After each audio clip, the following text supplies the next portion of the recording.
Blib, blib, blib, blib.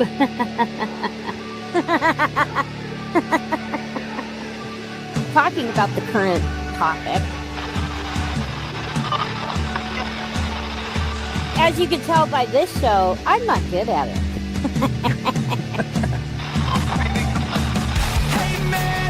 Where's that money coming from? Nobody asked that.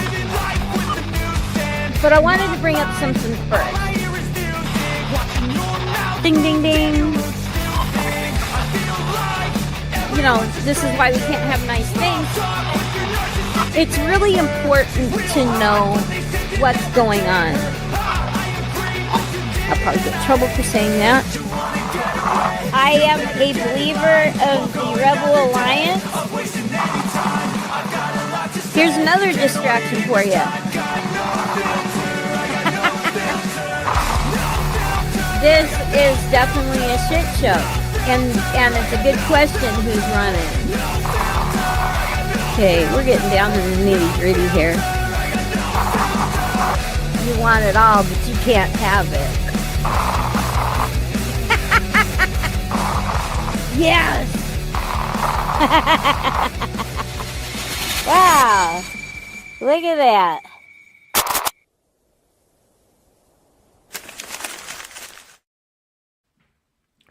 Look at that. It's another Sunday, and here we are. Looky there. Looky. We got some people in the chat. We got 2 people watching. That's cool. Some more will pile in, I'm sure, as we go on. We got Kathy. Hello, Kathy. We got Alan. And we got Double M's. And there's Dick Bag here to help me, I don't know, do whatever the hell I'm doing here today. We're going to do a little bit of what we did last week. I got the Canadian edition of money. And I'll explain to you who all the people are, because you're all American. You don't know anything about Canadians. Well, I resent that, even though it's true. And there's a few things I want to sort of yap about. Maybe DP Will has. Guy Lafleur be involved? Oh, damn! I didn't even think of him. Actually, I did. He did come across the list. But didn't make it. Didn't make my list, anyways. So No, it might make.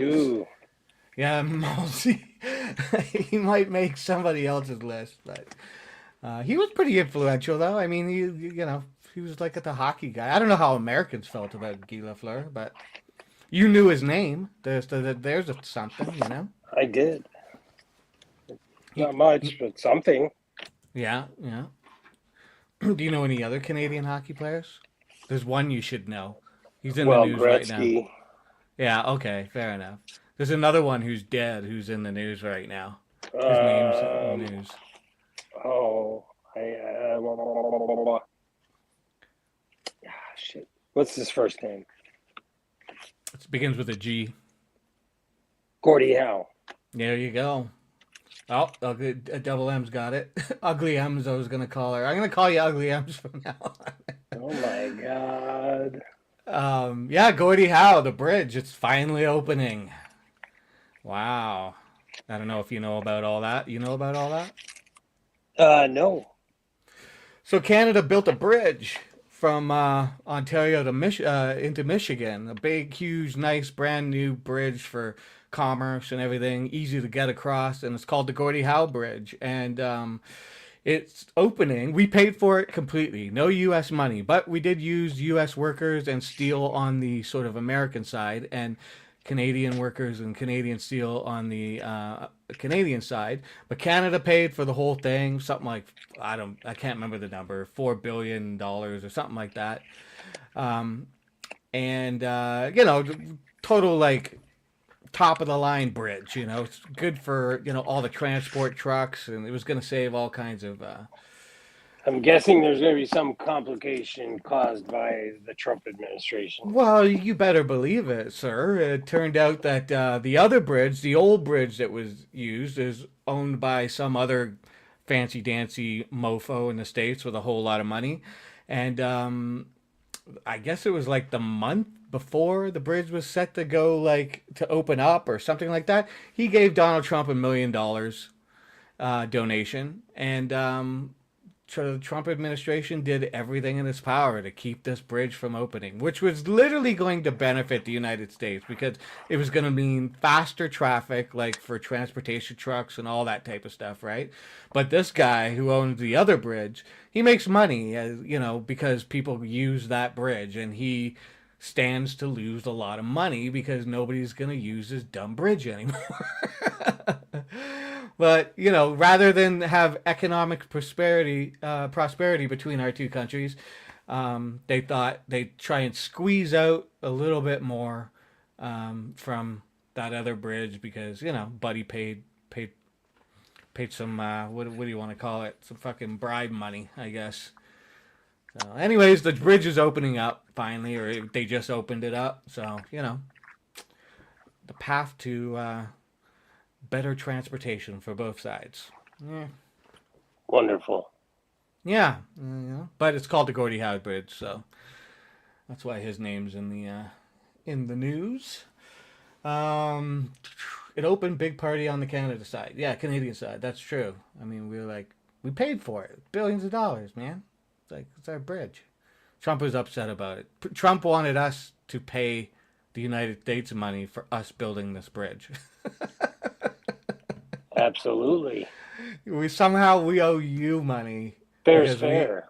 We opened a really awesome bridge that's going to make product flow into your country easier. It's wild.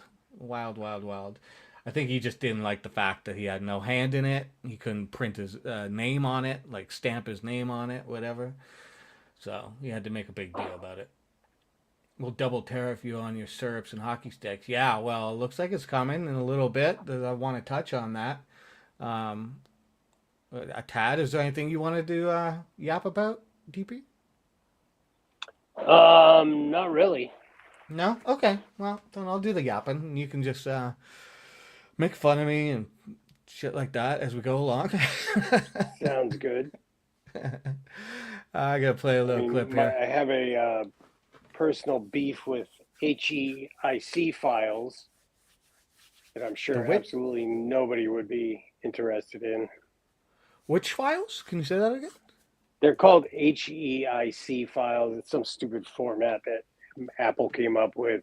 There's high efficiency image something. Yeah. What's your just because I have to convert them. Yes. One of our iPads is set up for them, and I have to convert them all the time.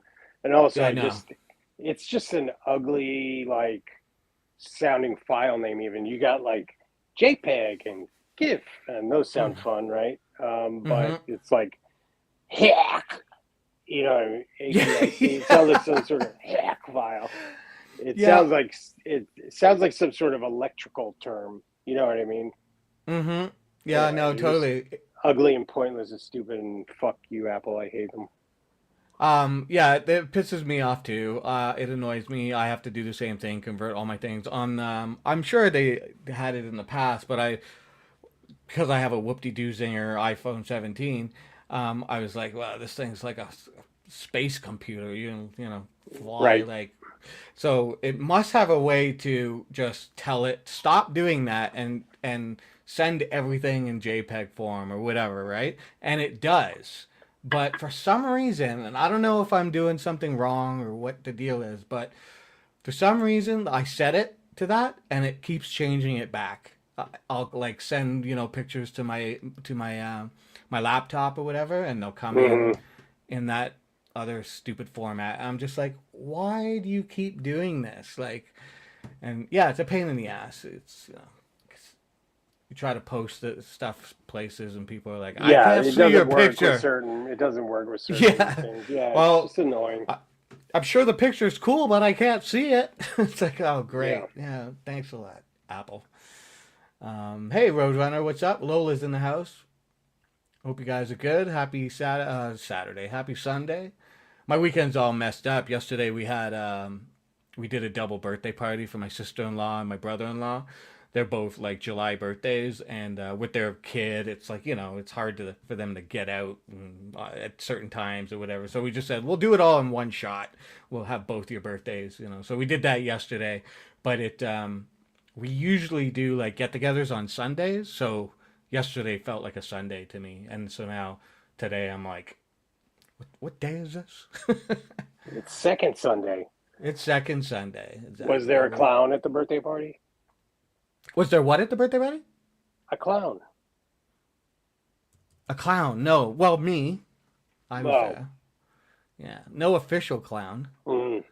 But are Canadian clowns different from American clowns? Somehow. They say a lot. I don't know. Yeah. They're not that much different. Yeah, I don't think they're that different. Do you have birthday clowns in Canada? Yeah, we do. There's more mimes up here because the French, right? Excuse me, memes. They take up a lot of that market, which they're not really clowns, but they're just as annoying. You can't tell them to stop. It's just like So, yes, lots of mimes. Hey, Laura Rader, what's up? Hope you're good. Late and lurking, busy at the moment, so can't really chat. No worries. We got, we're at 10. That's usually where we hit. We sit there. Oh, now we're at 9. God damn. Should have kept my mouth shut. It was the mimes. Okay, I got a clip I want to play. If we'll get this going here. This stage. Look who it is. Oh, yay. Yay, everybody. Last night, the Canada tariffs. Are those a response to the wildfires in? No. That's separate. We're looking at that separately. And is there anything Canada It's only can do? response to the way they've treated our farmers and our people. Canada's been very, very tough on us over the years, for many years, and no other president's done anything about it. We've been really tough on you guys, haven't we? Every day I wake up, you fucking Canuck motherfuckers. When are you gonna stop fucking hassling us? We just never give you guys a break. And it looks like it's finally a president is stepping up to the challenge, Well, there was Ted the Sock. Oh, yeah. But that was annoying. Trump's going to he's going to step in here. Tough on us over the years, for many years, and no other president's done anything about it. I love Canada. I love the people of Canada. Many friends that live in Canada, but their leadership, from Trudeau to the current leadership, in all fairness to them, they need us to survive. Without us, there's no way they can survive. So, but they've been very, very tough over a period of the last 50 years, actually. Over the last 50 years. Benjamin Netanyahu is a war criminal. Hey, that's not what we wanted. Ever since you guys started airing the Beachcombers. Nobody's gonna understand that shit. 50 years we've been really hard on you guys. Wow. Since, I guess, after World War II, we just kept sticking it to you. We're just not being good neighbors. And, it's kind of weird for us to be like that because we can't survive without you. Right. Clearly. Yeah. And I think we're going to find out a little bit about that shortly.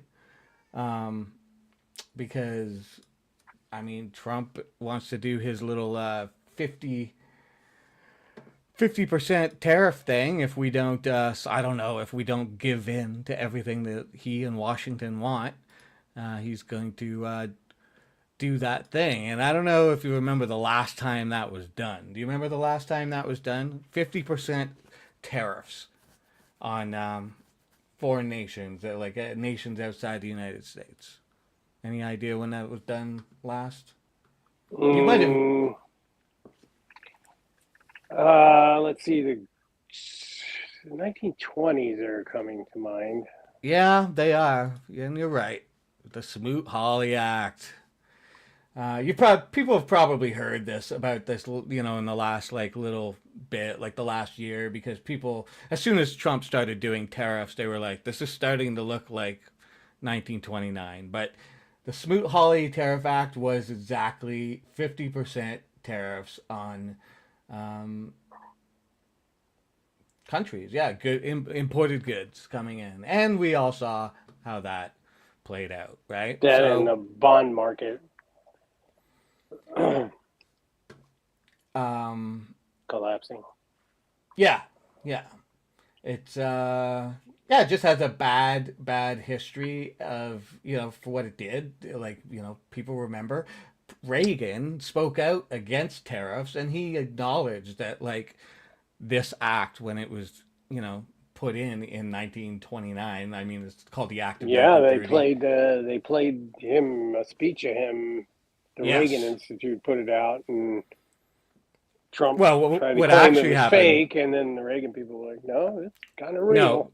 So what actually happened? It was Doug Ford of Ontario who put it out Oh, in right, a. right. There you go. He Yeah, yeah. paid for the thing, But and the Reagan Institute came out and said against Trump's like, you know, bullshit. Said yeah, no, that, no, no. He absolutely said that. That video was completely 100% real because they tried to say it was AI. We AI'd Reagan or whatever.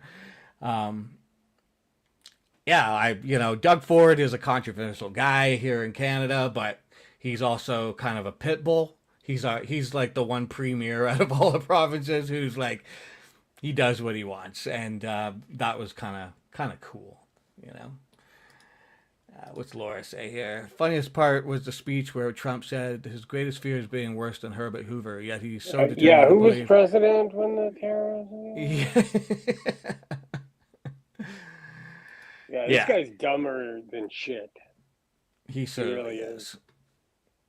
So yeah, this is, you know, it just all seems stupid. What Trump is trying to do is use a outdated thing that it was shown to not work for good for Americans. It only hurt Americans in a completely new era against a country, i.e., Canada, that has all kinds of measures in place that didn't exist back in the day.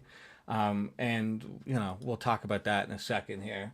But I do want to play. Oh damn! I don't have to get rid of it like that. I can just click on the screen. Get to the money. We will. We will. It's the best part. I have to save it. I have to save it.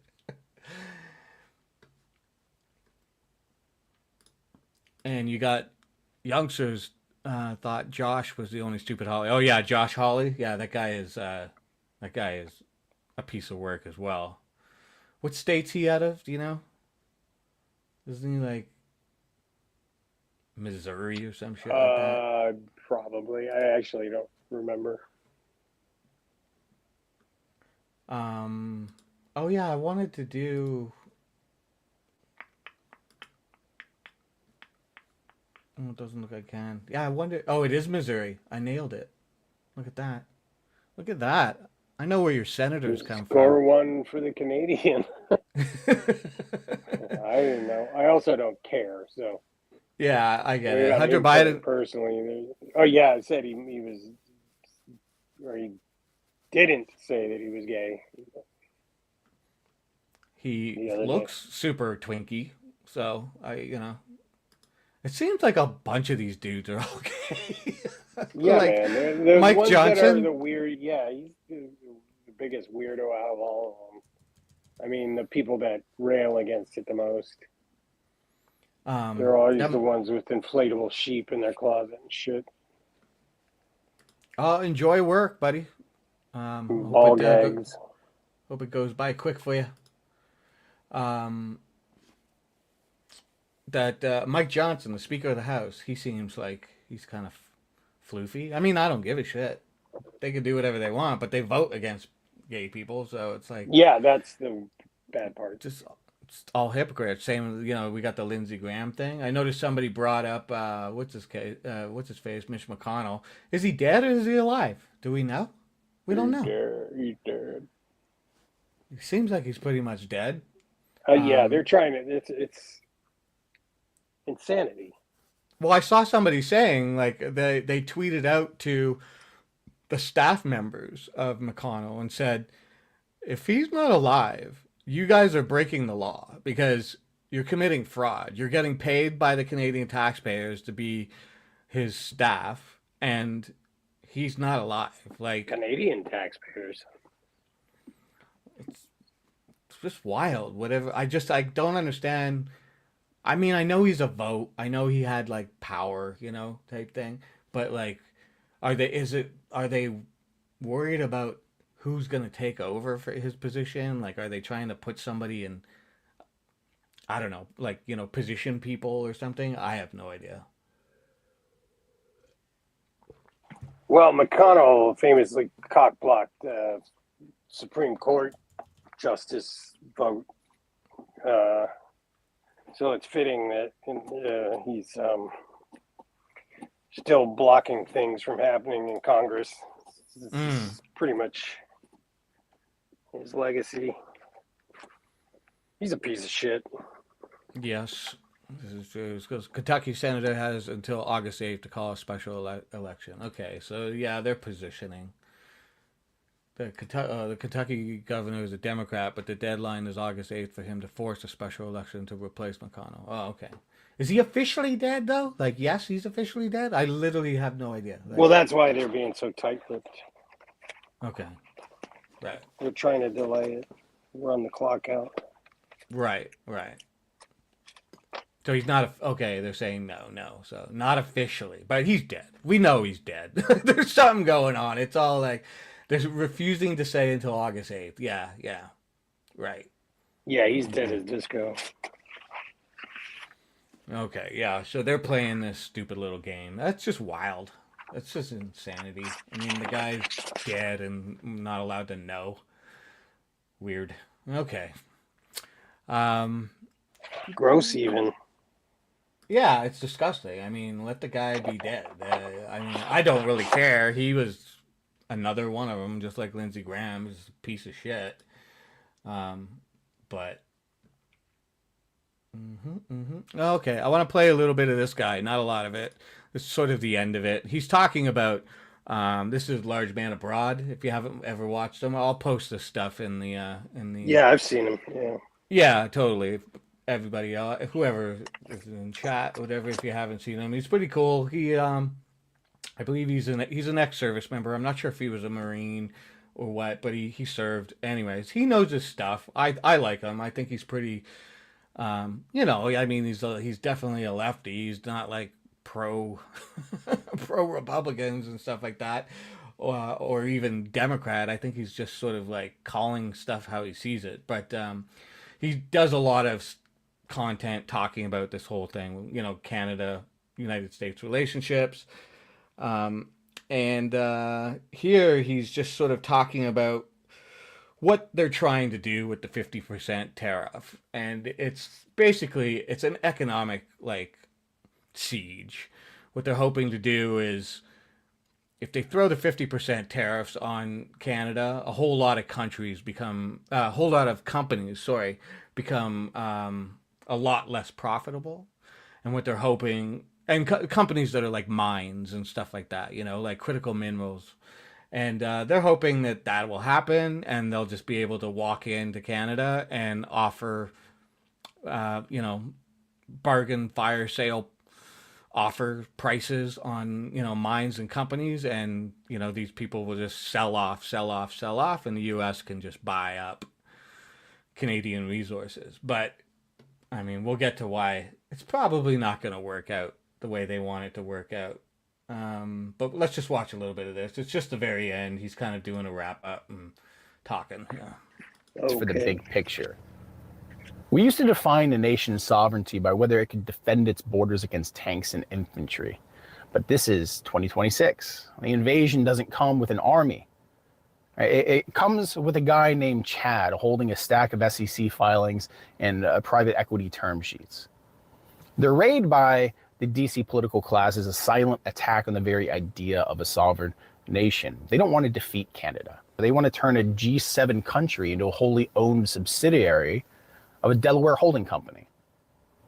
They want Canadian guys freezing in Northern Ontario digging critical metals out of the rock, while 100% of those profits get funneled to offshore accounts for political parasites who have never done an honest day's labor in their life. Right? What this is financial parasitism. And it's at the very highest level of state power. It bypasses elections. It bypasses the military. It goes straight for the assets of a nation.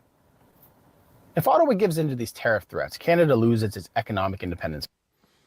Hey, Cap, how's it going? This guy has a good eye on international economics. He does. He does really seem to know his stuff. That's why I like listening to him. I'm also going to pause this every once in a while, and yeah, just so you know, there's no copyright, kind of, fair use, transformative. Forever. Washington's treating Canada like it doesn't have the ability to fight back. And I think that's a shame. And I think that this kind of hubris can really bring our nations to a kind of conflict that none of us truly want. I have to say this. What we've seen and why this is so important, by punishing the entire population of the United States, by putting pressure on prices at the grocery store, by putting pressure on the cost of softwood lumber, making the price of housing go up, by starting... This is the thing, like 50% tariffs, I mean, I know you guys all know this, you've heard it and you're seeing it, but like, this all hurts you guys so much more. Canadian companies might be hurt, and that's the sort of idea, but like, from the people perspective, you guys are the ones that pay for all of this. And 50% tariffs is going to just decimate store shelves for you guys. Like, you think your groceries are expensive now, like just wait for some of this stuff, and it goes to show you that like they literally do not give a damn about you. This is all about their wallets, all about their money, their portfolios and what they're gonna ship to offshore accounts and the whole thing. You're paying for it, Linda. Exactly. What's Laura say here? I love conspiracies that always attribute a nefarious and malicious intent to what often tends to be incompetence and stupidity. Trump is a fucking idiot is mostly what this is about. It's true. He's playing a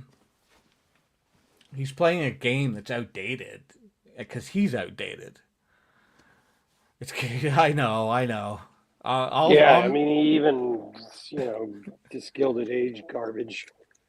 Mm-hmm.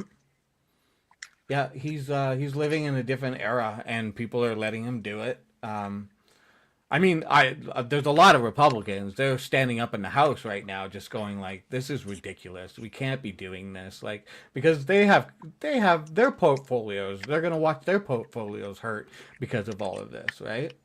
Well, also, backlash from the public. Although they probably, I wonder how much they care about that, because most of them are wealthy enough to just pick up and go somewhere else. They don't really give a shit about this country. Most of them. No, totally. Well, they're showing that they don't. Exactly. Doing stuff like this. Okay, not much left here. Wars in the Middle East causing gas prices to go up across the world. What it shows us is that these pressures on the citizens of the United States really does nothing to change policy. So we can talk all day about cutting electricity off to New York, cutting it off to Michigan, cutting off potash, which would lead to economic and agricultural ruin in the United States, but it still wouldn't change policy because the people who are making the decisions are completely isolated and insulated from the effects. The only way to get the attention of these kind of players at that kind of level is to go after the one thing that matters to them on this planet. And that's not the life of the people that they represent. It's their wallets. So let me know what you guys think in the comment section. Food for thought as always.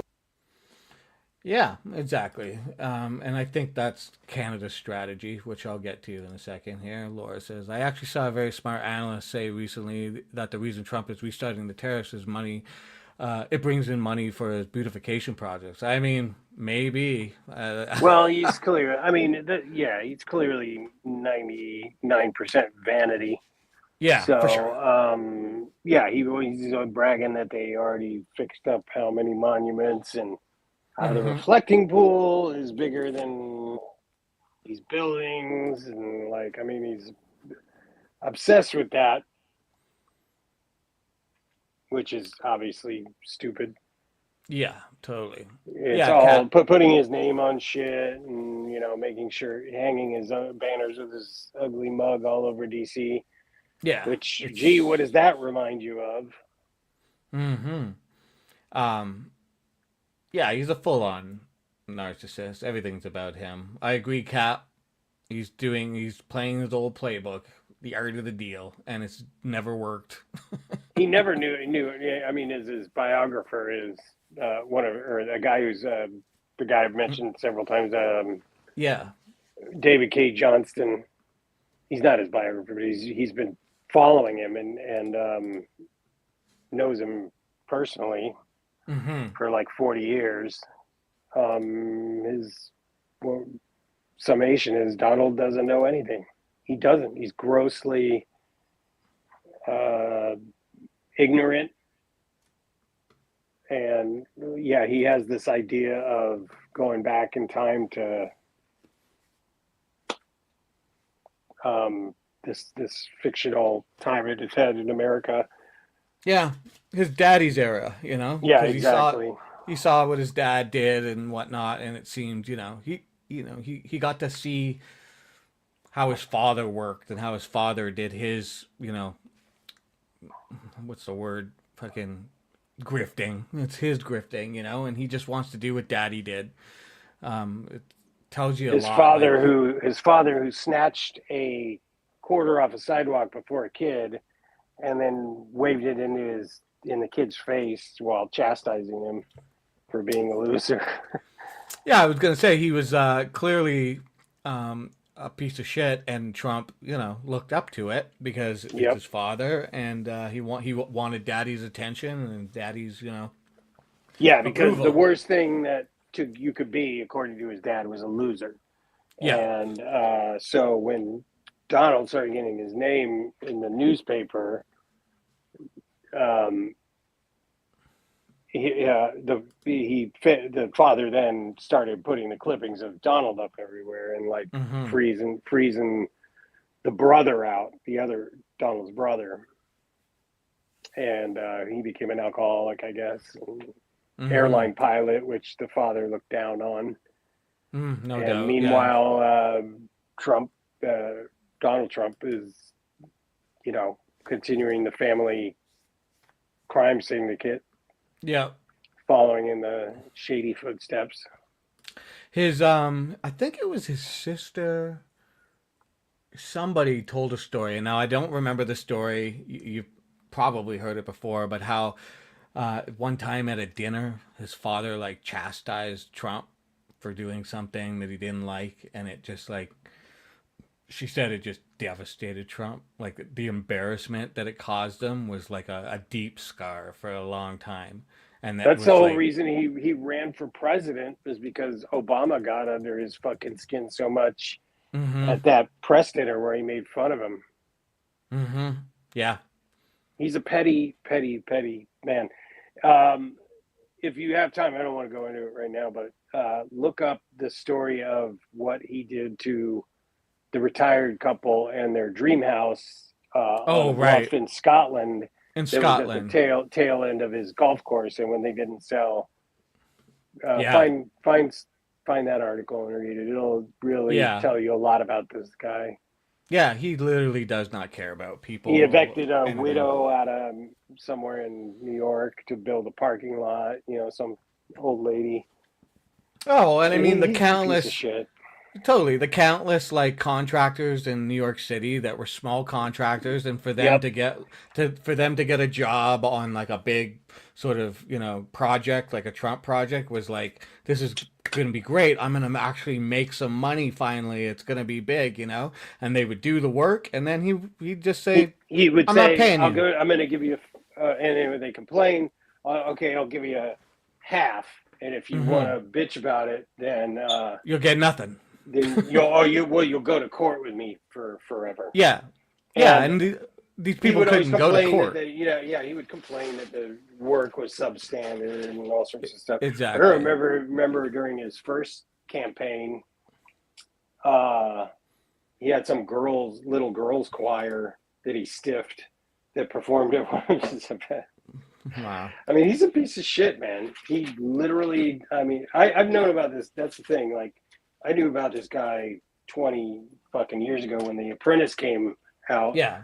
That's when articles like about him evicting a widow and golf course thing resurfaced. And because I was like, first of all, I had a couple friends who are on reality TV shows. And so I know that shit is just all lies. You know what I mean? Yeah. It's not reality whatsoever. It's just cheap to make. So that whole Apprentice set that he had was just a set. His actual office was cramped and like he wasn't doing really any business out of there. And I knew he'd been through he was a joke in the 80s when and 90s whenever he would appear, because he's going bankrupt or he's banging Marla Maples or whatever, and I'm like, how does this guy? I mean, I guess he's in Home Alone 2. Yeah, great, wonderful, wonderful. So I've known who he is for quite some time. So that's why it's even more kind of maddening. And by the way, this isn't to say that Biden is not a piece of shit either. This isn't nowhere approaching. Yeah, for sure. They're different pieces of shit, but nobody's. We're not here to plug one side or the other. I'm gonna even show how we're not plugging one side or the other in a little bit here. What I do want to plug one side, otherwise. Never mind. I was going to say something dirty, but I knew it. I was like, "What's he going to say here?" I'm just looking to see if I have a certain thing in my list. I guess I can look for it after. What I do want to show is this right here. This is so back in 1997, Canada created the Canada Special Economic Measures Act, CEMA, and it was updated in 2022 for Russian oligarchs. And it's basically, I'll read it, a federal statute that empowers the Canadian government to impose autonomous economic sanctions against foreign states, individuals, and entities. And what it allows us to do is to restrict trade, freeze assets, and prohibit financial transactions. And basically what we were doing in 2022 was with the Ukrainian war was we were using it against Russian oligarchs here in Canada and basically stopping them from being able to do business in Canada by shutting down whatever they had going on, freezing their assets and telling them to get the hell out, right? And this is what the United States is not really talking about. I mean, people in Washington and whatnot aren't really talking about this. And this is the thing that will be used against them if they try to play these little games that Buddy was talking about and I'm talking about when the 50% tariffs hit and, people come in and try to buy off, companies at discount rates because the board has been stacked with, Americans kind of thing. And I don't know if you remember, but what's her name? Kristi Noem. She was recently in the news not long ago because she was in the puppy killer. Yeah, the puppy killer. She was in BC, British Columbia, and she was hanging out at this proposed copper mine location. The people who were thinking about there's this massive copper resource just sitting there waiting to be pulled out of the ground, and there's different companies that want to get their hands on it. And she was there with a bunch of people, and what we realize now is why she was there is because they know this is coming, and what they're hoping to do is to walk in once these 50% tariffs hit and like get some kind of crazy deal on it and secure that copper, potential copper mine for American assets. But I don't think it's going to work out for them very well. And we have stuff like SEMA to put a stop to fuck games. So good luck, America. We'll see you on the battlefield. Maybe Todd will be there. Maybe he won't. I don't know. I was wrong about the bridge. The official opening is tomorrow at noon. Oh, okay. I think they did have some kind of a opening something or other already because I saw a headline about it, but I don't know all the details. I'm not paying that much close into it. Somebody hit a puck from one end to the other. Yeah, there you go. They had a party. Yeah, I'm sure they did. That's probably what it was. Yeah, speaking of Russian oligarchs, Trump, guess why America doesn't want to do anything about them. They live in a lot of Trump's buildings, apparently. Mm-hmm. Trump has a lot deep ties to Russia. Because the, respectable buildings wouldn't let those guys move in either. Because Right. you have to go through a big, huge amount of checks to move into one of those fucking places. And, For sure. you got to get approved and all this stuff and Mm-hmm. look closely at all your everything. And so the Russians couldn't move into them because, obviously they're fucking criminals. Yeah.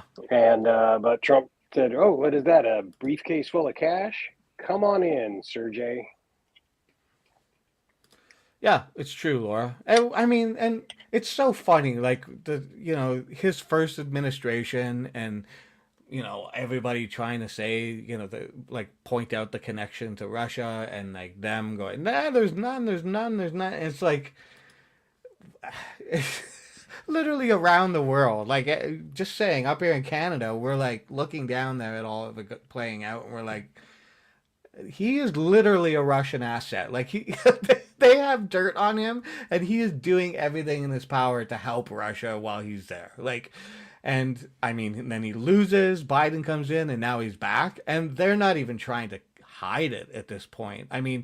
A few months back, like at the beginning of the summer or in the spring or whatever, the Ukraine did a what do they call it? There's a term for a blue ink test. Or a red ink test, or whatever. I can't remember what the term is, but they put out information. They gave information to American officials about what they were supposedly planning on doing, and then sat back and waited. And the information that they gave to these American officials was not true. It was absolute made up, fabricated things. But they sat back and waited, and sure as shit, they ended up hearing these plans coming out of Russian operatives. So it was coming back to them through Russia. So right away, the Ukraine was like, we have to be careful who we talk to about anything on the American side, because clearly there's people passing information to Russian agents, right? And to the government. So, yeah. They're compromised. They're full on compromised. Anybody who doesn't think they are, get out of here, man. Come on. The whole world sees it. And at this point, if you're still denying it, I don't know what to tell you. He let Elon Musk, who, by the way, can't get a security clearance, run wild with all of our, basically all the institutions that he thought were unnecessary. Yeah. Which, why does his opinion enter into it? And also, places that were investigating him. Mm-hmm. Yeah. Anything that was in his way or in the way of Trump stuff or whatever, yeah, it was like, we gotta start to gut them. If we can't get rid of them completely, we'll just gut them so they can't function. And that's what they did. Yeah, Doge. Yeah, yeah, it had multiple like sort of MOs in what it was doing, but yeah, he was for sure using it for himself. That, there's no doubt about that. Yeah, increase government contracts, get rid of contracts that were going to get in the way of people that the administration wanted to have contracts rather than whoever they had been given to. Just absolute corruption. You stopped watching the news since the election today? Sorry, since the election? I was reading two things at the same time. Yeah, no doubt. It's depressing, and it's just like corruption after corruption after corruption. You're not slow. It's okay. We're getting through it. We're getting through it. He tried to handpick the head of NASA. I'm sure he did. I don't even know the story on that, but I'm sure it was somebody that knew like nothing about space. Carrot Top. I can't bury my head in the sand like an ostrich, no matter how depressing it's been. And damn, it's been depressing. It has been. Like, I feel for you guys. I mean, it's a conversation that I have with my wife and other people up here, is that like I can see the stress and the sort of that feeling of like hopelessness that's going on in the United States, because nothing's being done for the people, and it's just upside down land, and it's getting to people, and you can tell it's getting to people, and there's a lot going on in the world overall, but how here in Canada, we have our own problems, and they're not your problems, they're our problems. And so we're in a different place, in a different headspace. We're not necessarily, our stress isn't the same as what you guys are necessarily feeling. It's not about whose is worse or, better or worse type of thing. It's just different, like as much as I have problems with my government, I'm certainly not as dismayed as I think a lot of Americans are at what's going on with their government, like, with the Trump administration. Like, I'm actually, how could you possibly be? Yeah, totally. But I'm like relatively okay with my government right now, because the guy that's in charge he's a technocrat, and so he knows how economics work. He knows how all of this plays out. He's not just relying on like analysts and people to inform him. He gets it. He's been there. He's sat with in economic forms, and like giving people advice, countries advice on what to do for this and that. Like, he just knows economics. He's probably one of the smartest economist on the planet right now, and I think he knows how to take on Trump, and he is, and it's definitely a moment. This is a historical moment going on, and it's gonna be written about, like, who stood up to Trump, and Carney's gonna be one of them, and Europe is like standing beside Carney, because they all, he was the head of the Bank of England for years, so they know who he is, they know what he's about. I mean, the guy he's walking around the world making deals like it's going out of style, and that's got to be pissing off Trump, because he can't get anything done. He gets promises of deals. He doesn't get actual deals, Well, luckily his followers are extremely ignorant. Mm-hmm. And he can, whatever he says, they believe, so. Mm-hmm. Hey, Wyatt. Nice to see you, man. Thanks for coming by. So I guess that's my Canadian rant stuff for today. I have one other story here, and this goes back to what I was saying about not picking sides. I think Double M's will applaud me on this. Laura says, in Trump's first term, it was Macron who was stepped into the spotlight. Yeah, Macron was he was the guy in the first one that was kind of like putting his hand up in Trump's face and saying no, because he kind of had the European front, and Canada had Trudeau, and we were just status quo with that shit. Like, Trudeau did not want to fight, and was just worried about other dumb stuff. But yeah, Carney is he's a whole different game. So yeah, as I was saying, I think Double M's will give me kudos for this, because I'm going to play somebody who is, I have feelings about her. I never liked her. I can't say that I like her now, but she's been running around Washington and whatnot, telling the truth a lot lately. Compared to what it's either Lady Gaga or Marjorie Taylor Greene. Well, there you go. You're nailing it. You got it. It's Marjorie Taylor Greene. And it's wild. Like, and I know, look, her intentions, I get. She's pissed at the Trump administration, and she didn't get what she wanted. And They'll have no fury. Yeah, exactly. And so, but here's the thing, is that when somebody's telling the truth and exposing the truth, telling you how things are working and how things are going, regardless of whether you like them or not, you should listen to them, because I mean, it's information, it's real, it's true, She's a loon, but I will say at least she displayed some backbone with the whole Epstein situation. Exactly. And she's going to bring up Massey, who I know Double M's loves here, but I just found this very interesting. I mean, it's not really information I didn't know, but I think there's a lot of Americans that need to hear this, who, if you're not, super political savvy or stuff like that, and you are wondering what you can do and things, just, listen to stuff like this, because she's telling the truth here. This isn't very long, so we'll just have a little listen to it here.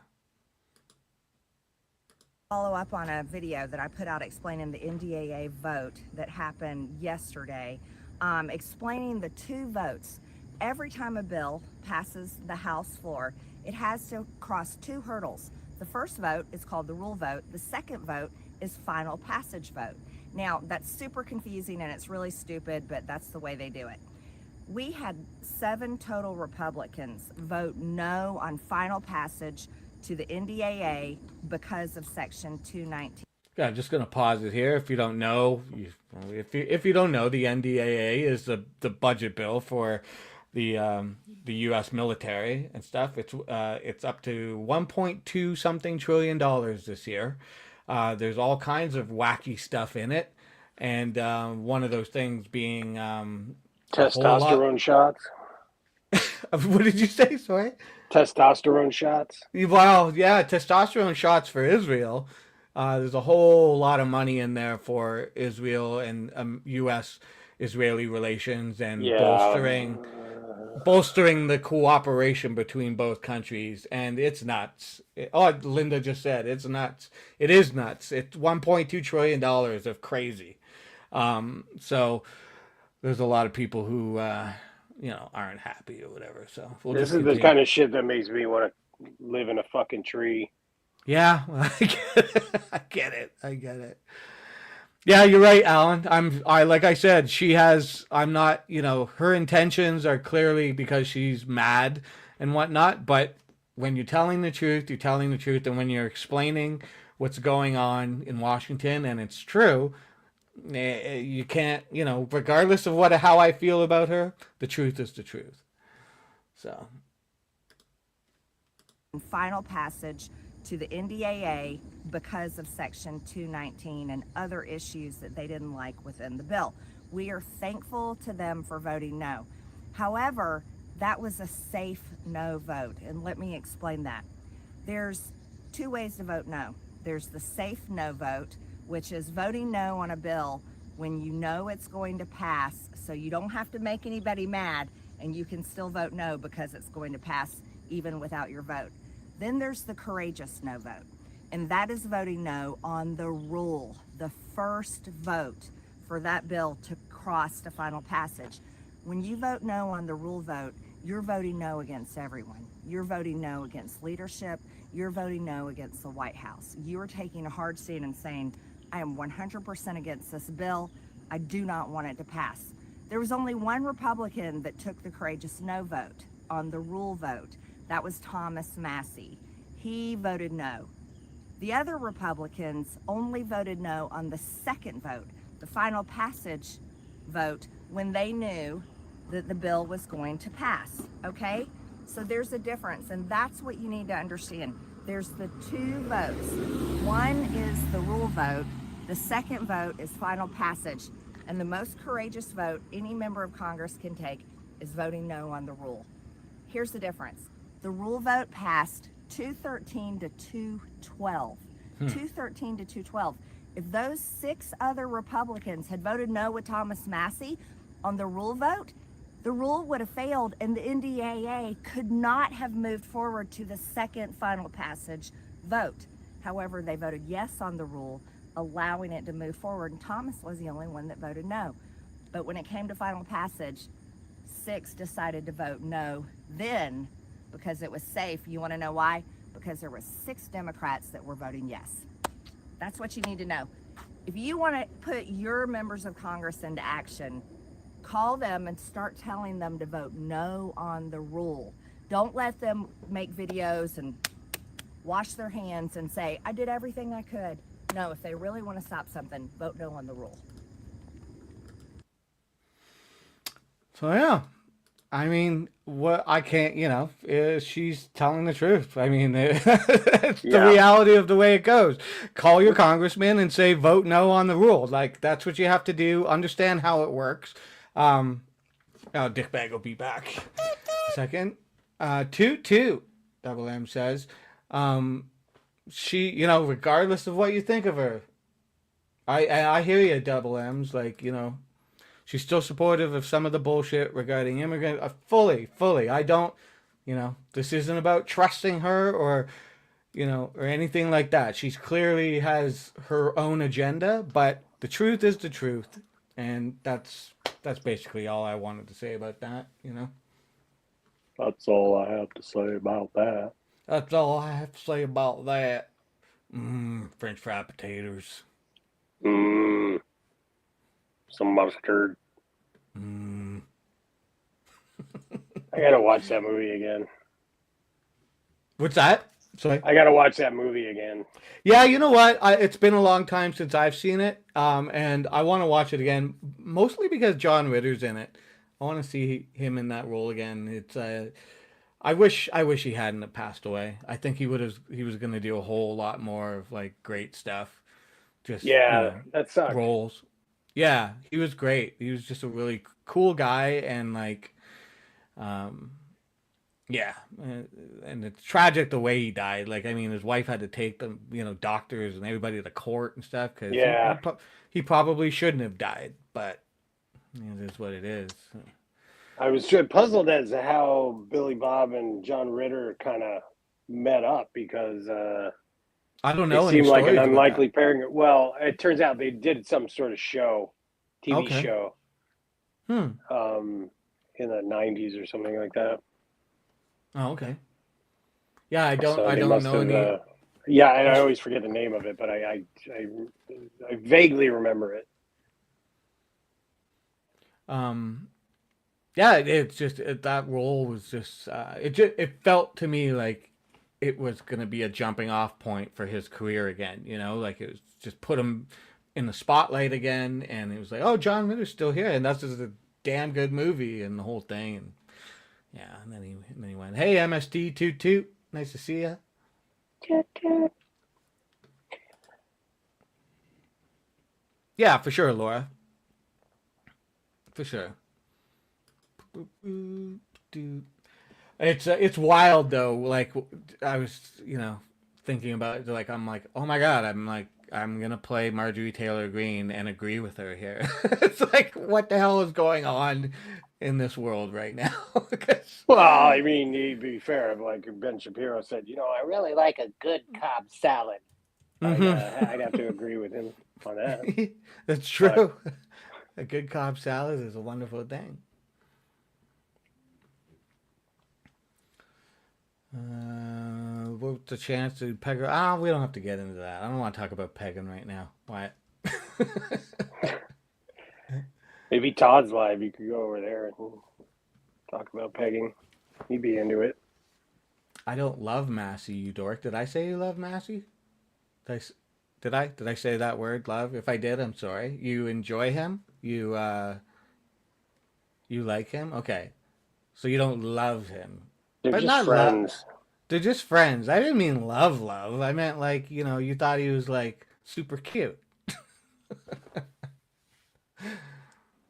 Get to the money. Get to the money. That's where we're going next. Okay, here. Boo, boo, boo. Canadian money. Well, you saw the last episode 2 weeks ago that we did with Dick Bag, and he was showing us all the funny money he came up with. I realized I didn't include Muhammad Ali anywhere in mine. Oh, yeah, Muhammad Ali. That would have been a good one. That would have been a good one for sure. And if you guys have never seen the documentary When We Were Kings, that's another. Yeah. Like Sling Blade and When We Were Kings are definitely in my tippy top shelf of shit to watch. It's an amazing documentary and it's incredible music. Yeah. King, Oh, for James sure. Brown, Yeah. the Spinners. Yeah. Yeah. It certainly was. Okay, I guess we'll start with oh, you know what? I'll start with this one because oh, sorry, I gotta change it to images.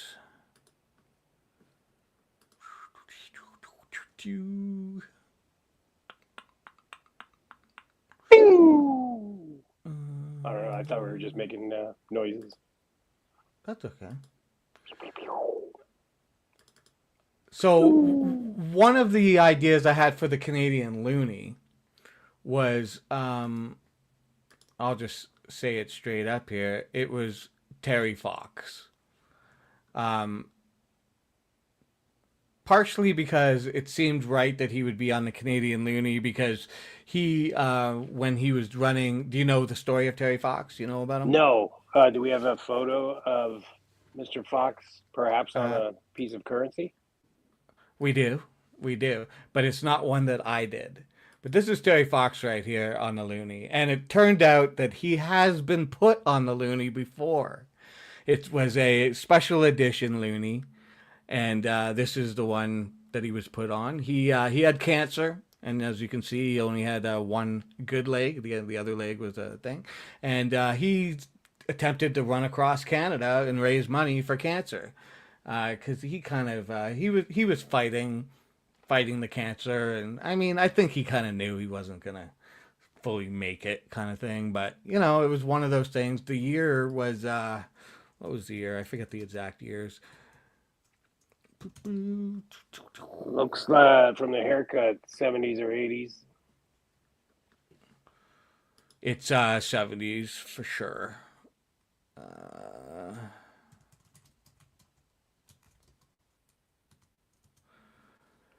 It was he died in 1981, so yeah, it would have been. It was 1980 when he tried to do it. Here, let me share this screen. Here. I'll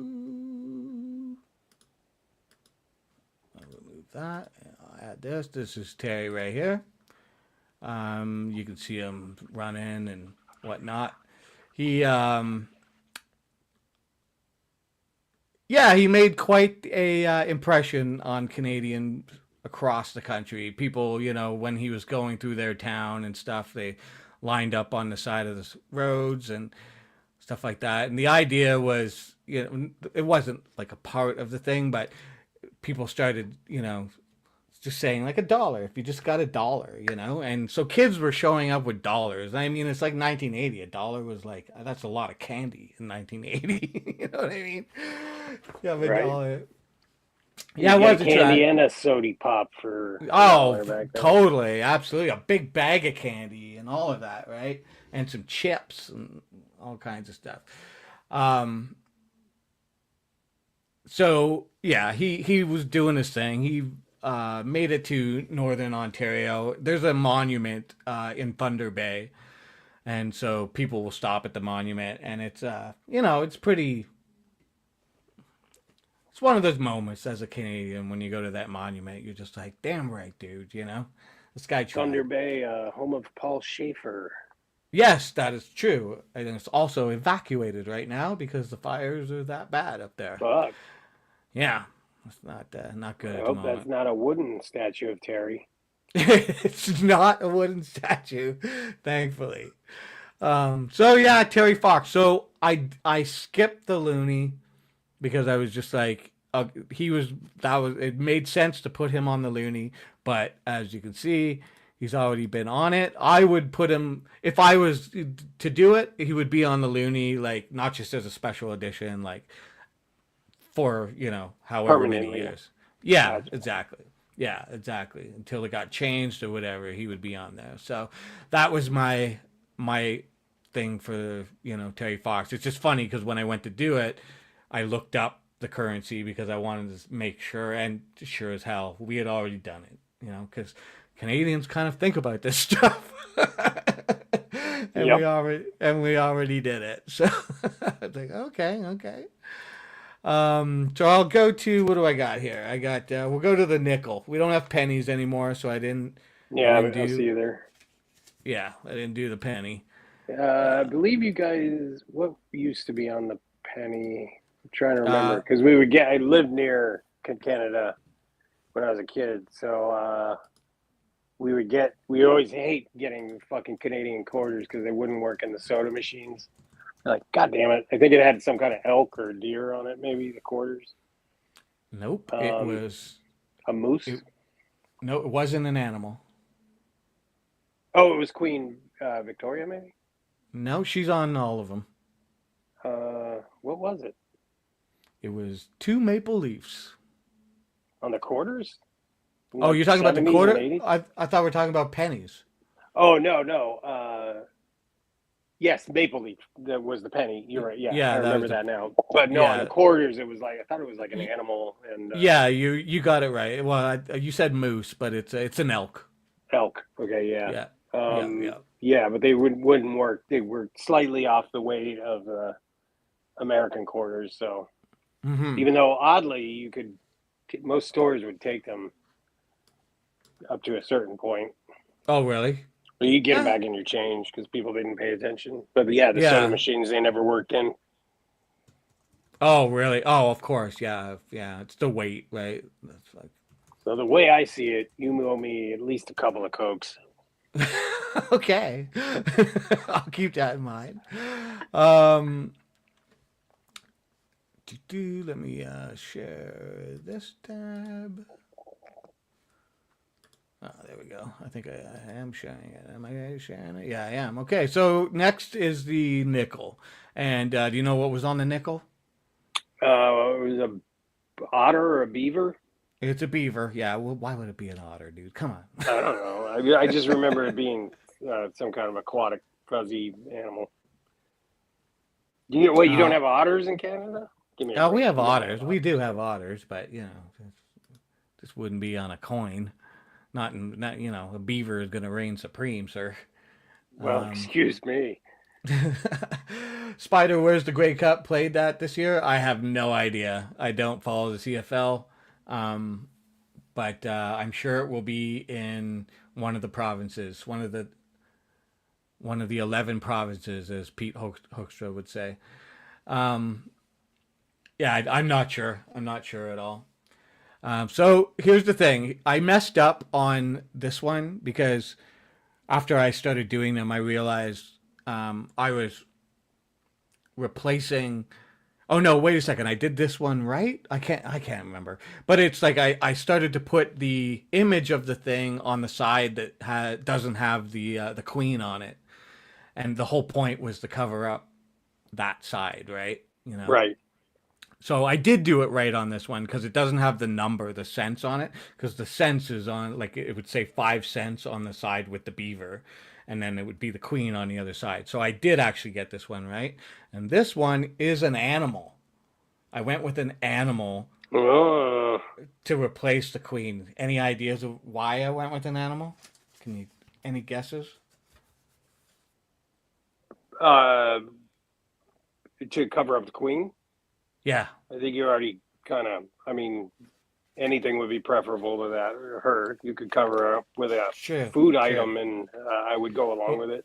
This is a special animal, though. It's not just any animal. This is the dog, London, who played the Littlest Hobo. Ah. Do you know that show? I am familiar with the title. Okay. Well, there's a lot of actors who were on this show when they were kids that we know of today. Like Mike Myers was on it. I know. I'm sorry, but he was on it. Mm-hmm. And there's a bunch of others, but they got their sort of like, one of their first starts on this show. But the Littlest Hobo, yeah, it was a German Shepherd. The thing is there was probably like 5 or 7 different German Shepherds per episode. The one that they used for the image of the dog, like that was in the the opening and photo shoots and stuff. That dog was named London, so I got London's picture, and it was this dog. And Canadians love this show. I mean, was Bruno Gerussi on it? Was who? Bruno Gerussi. I don't know. I don't know about that. What kind of fucking Canadian are you? I'm sorry, I just don't know. So when did it air? Between 1963 and 1965. That was the date that I put didn't on know. Yeah. Oh, okay. Yeah. That's the show. Okay. Yeah, that's the show. Yeah, totally. I didn't know that was that dog. Yeah, I don't know when the dog died. I just put because I didn't have that info, I just put the show run. So it ran from 63 to 65. Nice. Yeah, exactly. You would know the song, the theme song. Was it by Gowan? No. I love that you know who Gowan is. A criminal mind. Of course I know who Gowan is. We used to get Good Rockin' Tonight on TV, which was the Canadian equivalent of Friday night videos. Right. And so they play like fucking Honeymoon Suite and Y&T and Gowan and all sorts of shit. That would have been before Gowan's day. Who would have been? Never-ending Story. No, that was Lamal. The Never-ending Story thing? Yeah, the theme to Never-ending Story was Lamal, the guy singer Kaja Gugu. Really? It wasn't Gowan? No. I thought it was Gowan and some chick. They may have done a song for it, but no. The actual Never-ending Story song was by a guy called Lamal, who is the singer of Kaja Gugu. Okay. I'll believe you. All right, what do we got next? This is first I just got to show you. I got to show you this right here. Because did Gordon Lightfoot do the theme? No, he did not. I forget the dude's name actually, but you'll know the song. Probably know the song. Come on, let's go. Here we go.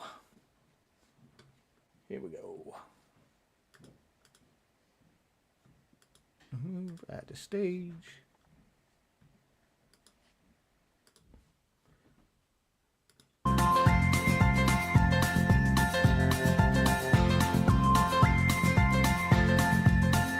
There's a voice that keeps on calling me down the road. It's where I'll always be. Every stop I make a new friend. Can't stay for long, just turn around and I'm gone again. Maybe tomorrow I'll wanna settle down. Until tomorrow I'll just keep moving on. Do you know the song at all? No? No. I'm not familiar with it. Okay, well. Look it up, listen to it, enjoy it. And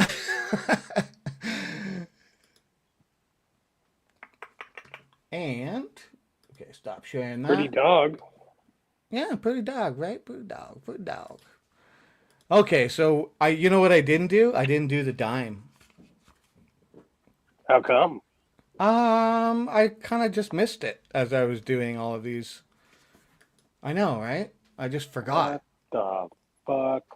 Maybe I'll do a dime. Does anybody have a Canadian they want to see on the dime? They have to be dead. Maybe I can get it done, just like Dickbag did last week. Right? Rousdower.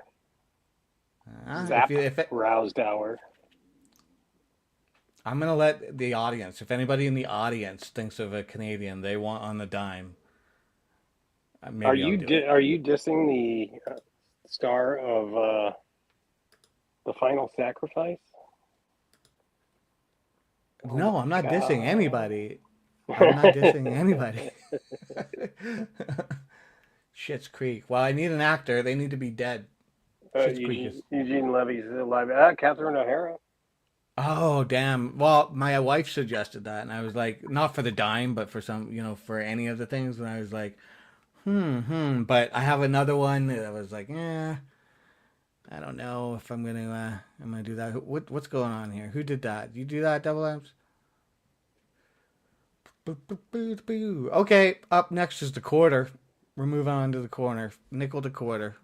No nickel and dime in you here. You did, okay. Very clever. Well, you're probably you're not going to be disappointed, Cap. We're going to get there. So let me pull up the info on this gentleman.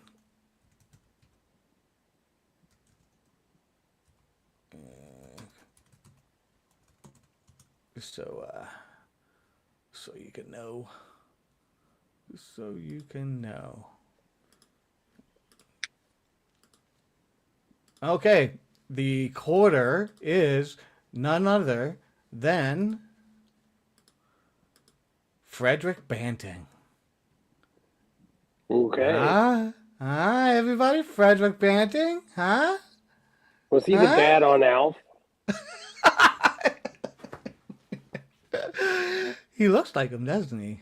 From there, except that guy was a little more bald. Yeah, this looks like somewhere between 40s, maybe. Yeah. He lived from 1891 to 1941. Yeah, there it is. Yeah, 40 right there on the coin. Yeah. And this is what he looked like in real life, like kind of thing. This is him. This is a gentleman right here. And you want to know what he did? Sure. He was the guy. He was the guy who essentially not only saved lots of humans' lives, but lots of American lives. He came up with insulin. He discovered insulin. Oh.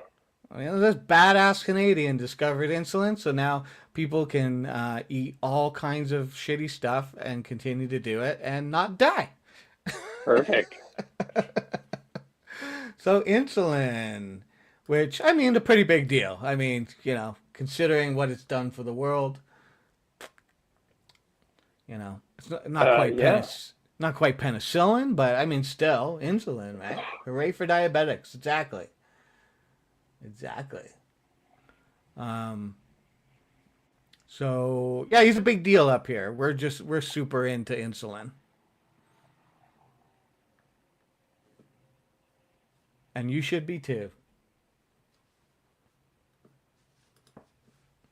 Who was the guy that thought of the idea of charging 10 times what it should sell for? Oh. I'd like to shake his hand.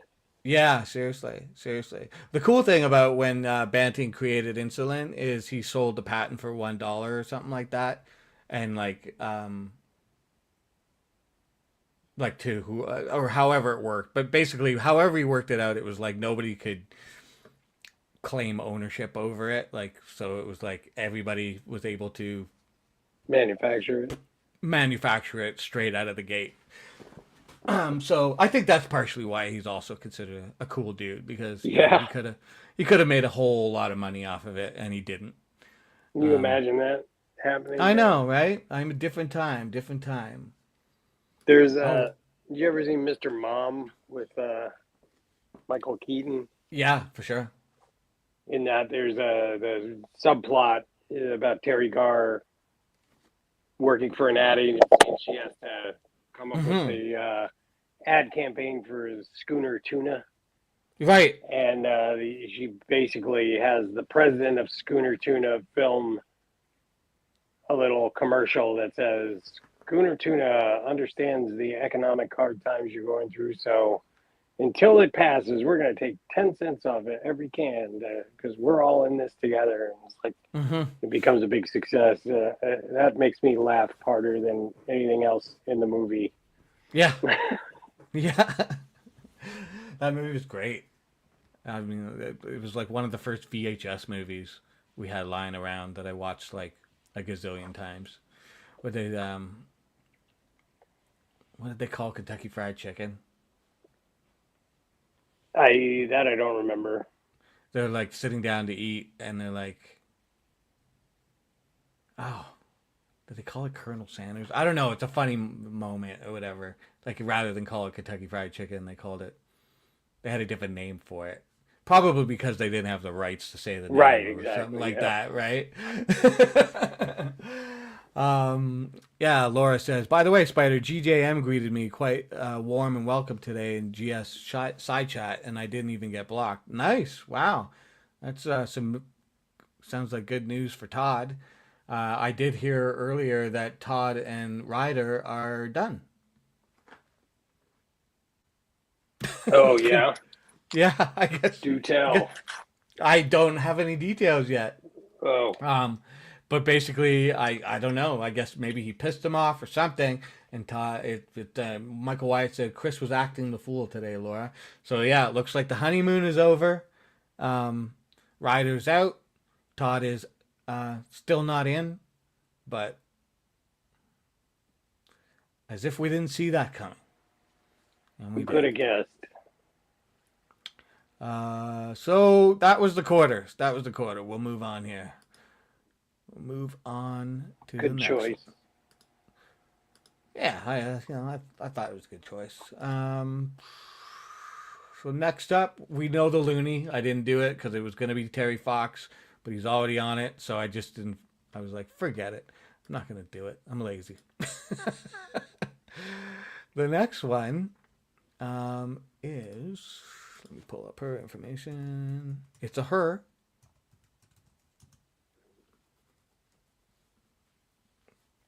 The next one is this fine lady right here. Her name is Emily Carr. Do you know who Emily Carr is? I do not. Oh my God. She's on the $2 coin, or the toonie, as us Canadians like to call it, because we're loony and we're toony up here. Double M's. Will you stop it?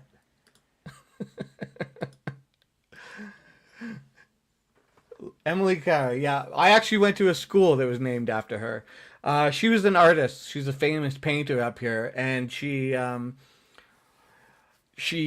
was also well known for, she basically took canoe trips along the West Coast into some pretty untraveled territory, and took pictures and painted the totem poles that were sort of like have disappeared in the brush and stuff like that of the Salish people. So Salish art, like Haida art, native art, the black and white sort of stylized indigenous art. Yep. She those communities, those West Coast communities, she took these canoe trips and took pictures and whatnot, and basically showed Canadians like all this indigenous art, indigenous history that was just sort of like lost in the brush of the sort of like old growth on the West Coast. Yeah, she's a pretty cool broad. She was a pretty cool broad, With excellent taste in headgear. But seriously, right? She's probably Scottish. That looks like some Scottish stuff going on right there. But here she is here. Here's some other headgear she had going. We'll just go to images. Yeah, she did paintings. This is kind of her stuff. you can see right here she did some indigenous stuff, and whatever. But very influential. She's kind of a badass. Cool. Yeah. But very cool for indigenous nations, especially the Salish and stuff. It's just bringing some what's the word I'm looking for? Awareness to their existence, because a lot of Canadians just didn't know the history. They didn't have the ability to get the history out. If you look at the actual pictures that she took, not just her paintings, it's pretty cool because it's like, the movie Dead Man. Yep. We've talked about it numerous times. Well, like all that part where he's in the boat and whatever, and then it hits like the indigenous people along the bank. They're looking at him in the boat as he's kind of like dying. That's all like supposed to be like Salish sort of tribes and stuff like that. And if you look at her photographs that she took when she was doing her canoe trip, they kind of like look like that movie. Like it's just that, because they're black and white, obviously, and it just has that sort of weird eeriness about it. Like, I wonder if Jarmusch is a fan. I don't know, but I imagine Jim Jarmusch and all of them probably saw that stuff when they were making that movie. Okay, so there's my toonie. Now, and you learned a little bit about a Canadian artist. Isn't that great? Don't you feel like you're a little bit more educated now? I'm thrilled to my toes.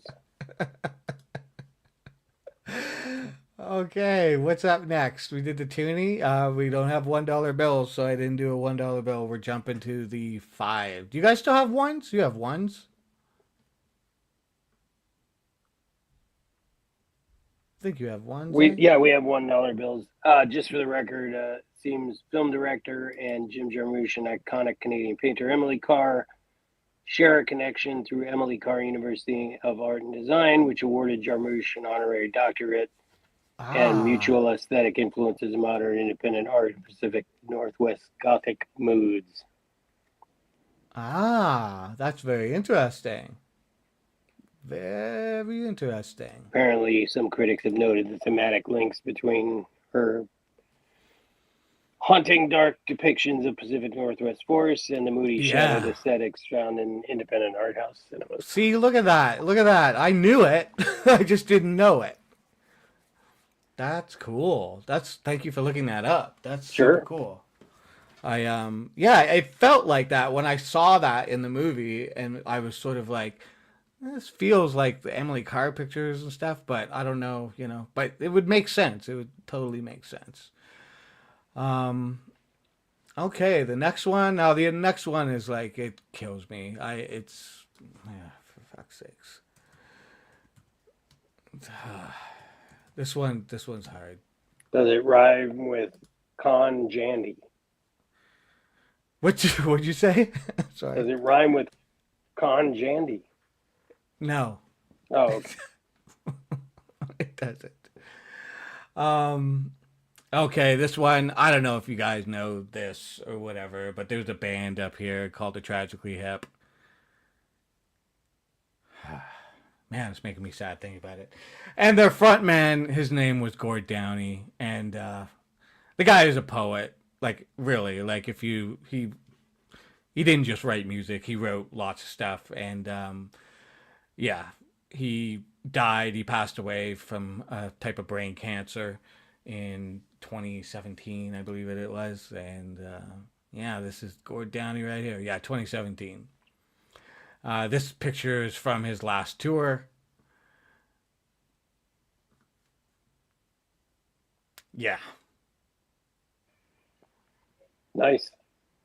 Yeah, I'm getting a little choked up a little bit. I'll be honest.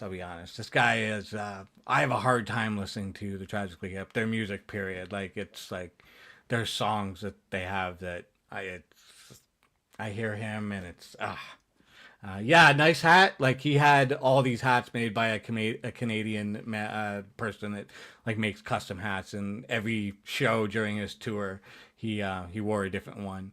To do this final tour, he had to do a whole lot of training. His memory was going, right? Like the brain cancer he had was basically pulling everything out of his head.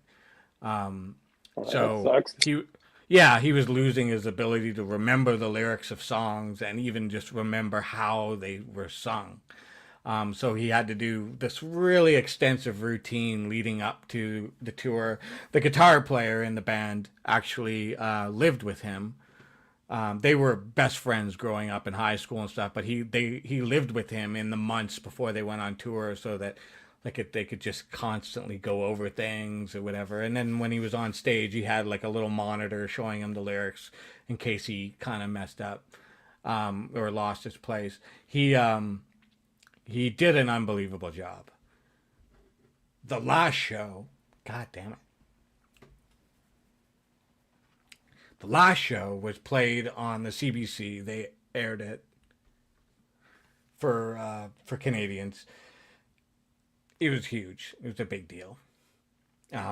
They still haven't released it. Supposedly they're coming up on the anniversary, obviously with 10-year anniversary. So they're going to be replaying it, and I imagine after that they're probably going to release it for sale or whatever. But yeah, damn, make me a little bit of a clemps here. But he's a big deal here in Canada. They were on SNL. Lorne Michaels, of course, had to have them on SNL. You can have him back, by the way. Lorne Michaels? Yeah. Really? Okay. Somebody said something about our money here being where was that? Where was it? I thought. A putty tat? A comment about the money or looking better than American money. Yeah, all our money is made on plastic now. So it's all got holograms and all this stuff, right? No more paper. We don't do the paper no more. I love that Canada reviews disability. I mean, we do a pretty good job up here. We do a pretty good job at taking care of our people. One of the songs, lyrics in one of his songs is Ahead by a Century, the chorus. So I put it down there under the 5. I don't know if you can see it. It says Ahead by a Century. So, yeah, okay, that one's, this is Gord right here. Well, I'm familiar with the name of the band. I've honestly never, I don't think at least I've heard any other stuff. So I definitely will check them out. Yeah, you've heard their songs for sure. Like they had lots of American play and stuff. And if you go through their like hits, you'll be like, oh yeah, I've heard that song. Even if you don't know them straight up, you've definitely heard of them. But yeah, this is Gord here. He was a poet, and he was very much an advocate for indigenous nations and stuff like that. Spider Dog or Spider, check out your Discord. Okay, I'm checking it out.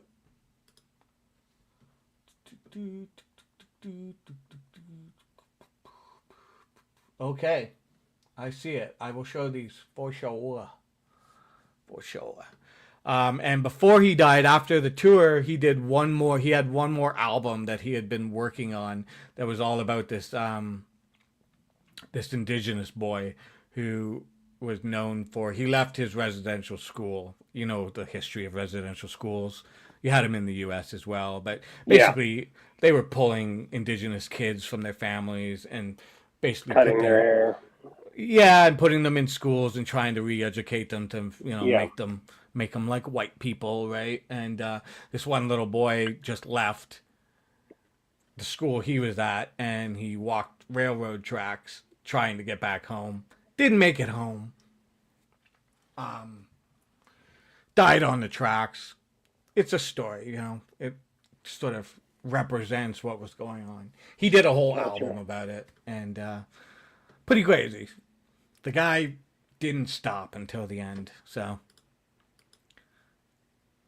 a great Canadian, and makes me a big baby. Have we lost Dick Bag there again? That's okay. He'll be back. And is everybody bored yet? We got 17 people watching me tear up and talk about Gord Downey. We're gonna get to the $10 bill. Oh, there's Dick Bag. He's back. He's back. In the saddle again. So I think you'll get a kick out of the next one. We kind of talked about it last week, and here it is right here, the $10 bill. Our $10 bill is printed vertically, not horizontally, so it's a little different. But there it is, Mr. Candy. Nice. Yeah, I figured he deserves a bill. He was he was into the business and stuff. He owned the Toronto Argonauts and did a lot of other stuff, charities and things like that, and just an all around good son of a bitch, Agreed.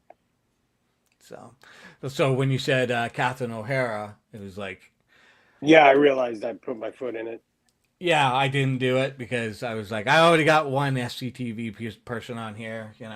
I could put the whole cast on if they were all dead, but they're not. Right. Yeah, it looks like we got some other Candy fans here. John Candy fans. Half man, half dog, right? Let's see. I'm a little bit biased about it all. He's a Mog. He's his own best friend. Yeah, Mog. Barf after Bartholomew. Yeah, you left us way too soon. That was kind of weird when I was looking at the thing in 1996. I was like, damn, has it been that long? Yes, it was that long. He had just finished filming that Western Wagons movie. Eats. Yeah. And people were saying during that whole thing that they were like, there's something wrong with John. He's not looking good. Yeah, Uncle Buck was a great one. Spaceballs was a great one. Yeah, 1996. It's been that long. Planes, Trains, and Automobiles is undoubtedly the king. Unbelievable movie, right? Like, The Great Outdoors, all funny movies. But yeah, Trains, Planes, and Automobiles is wow. Have you seen the documentary on him?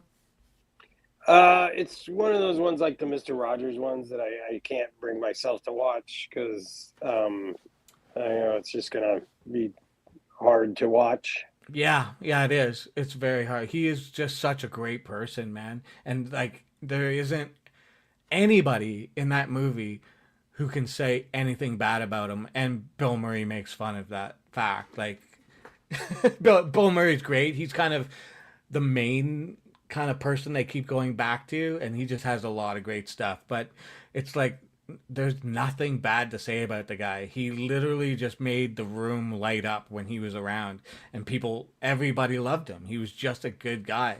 And so when they saw him struggling, because he fought, alcoholism and stuff like that, he really had a hard. Losing his father was a big deal for him. He lost his father at a really young age, and it just fucked with him his whole life.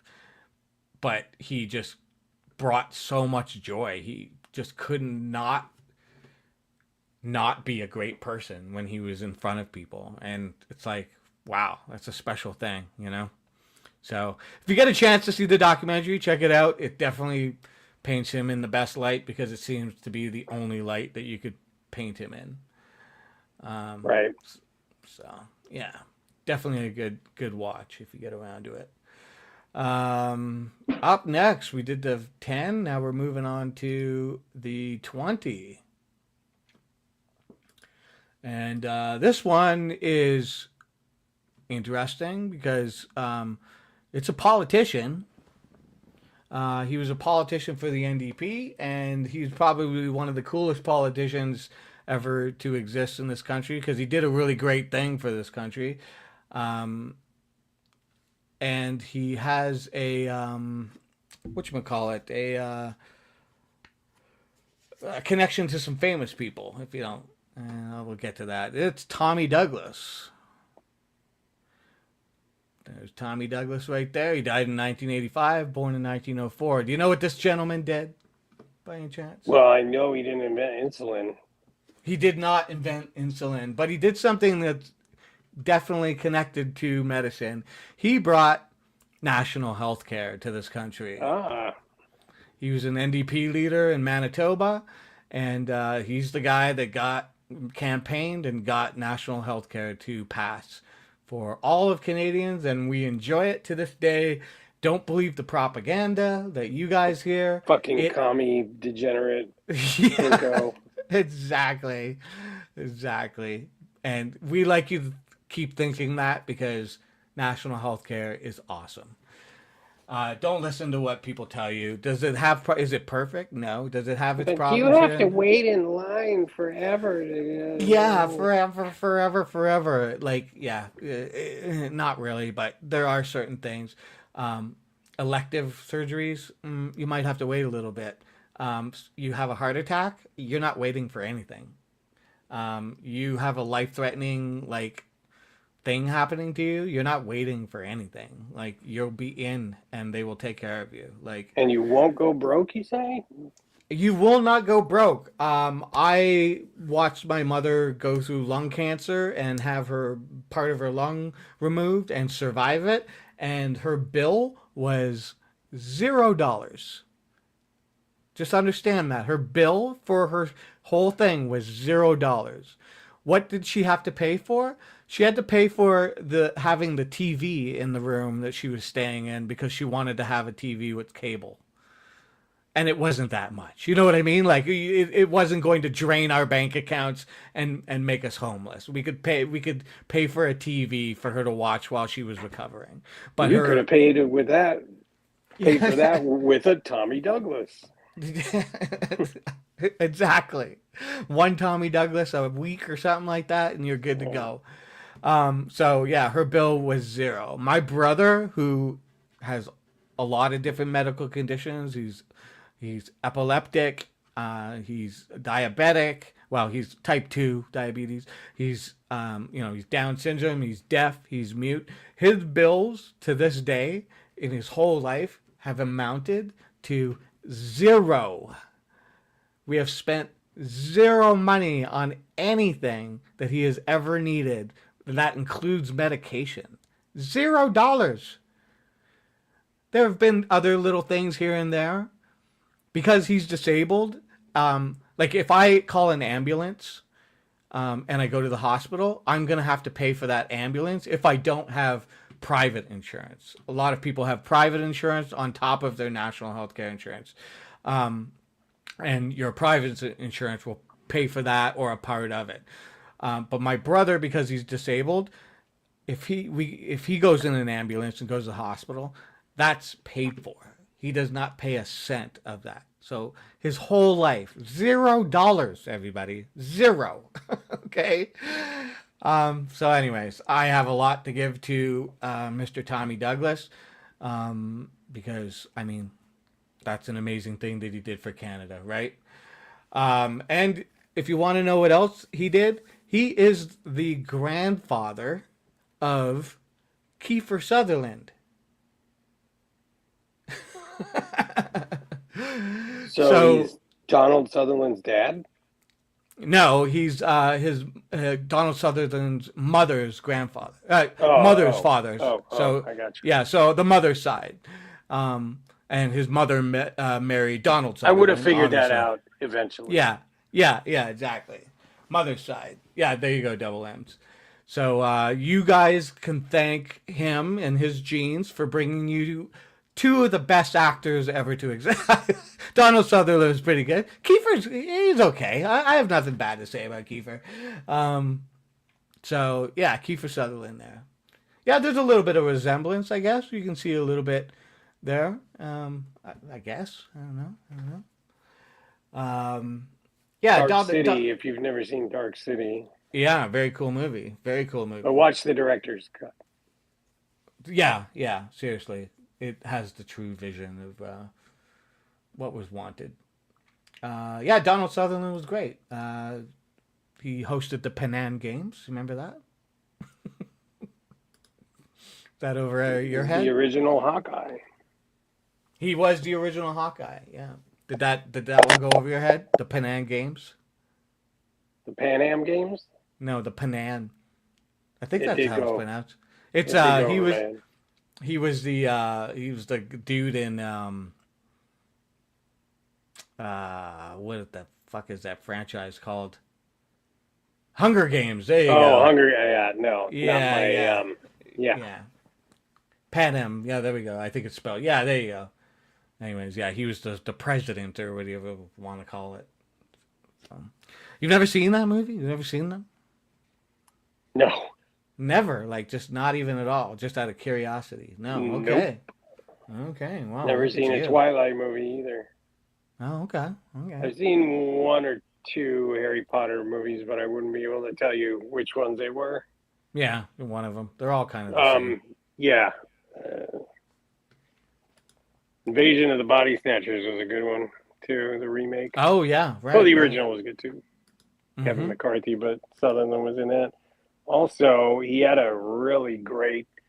The movie itself was kind of uneven, but Backdraft.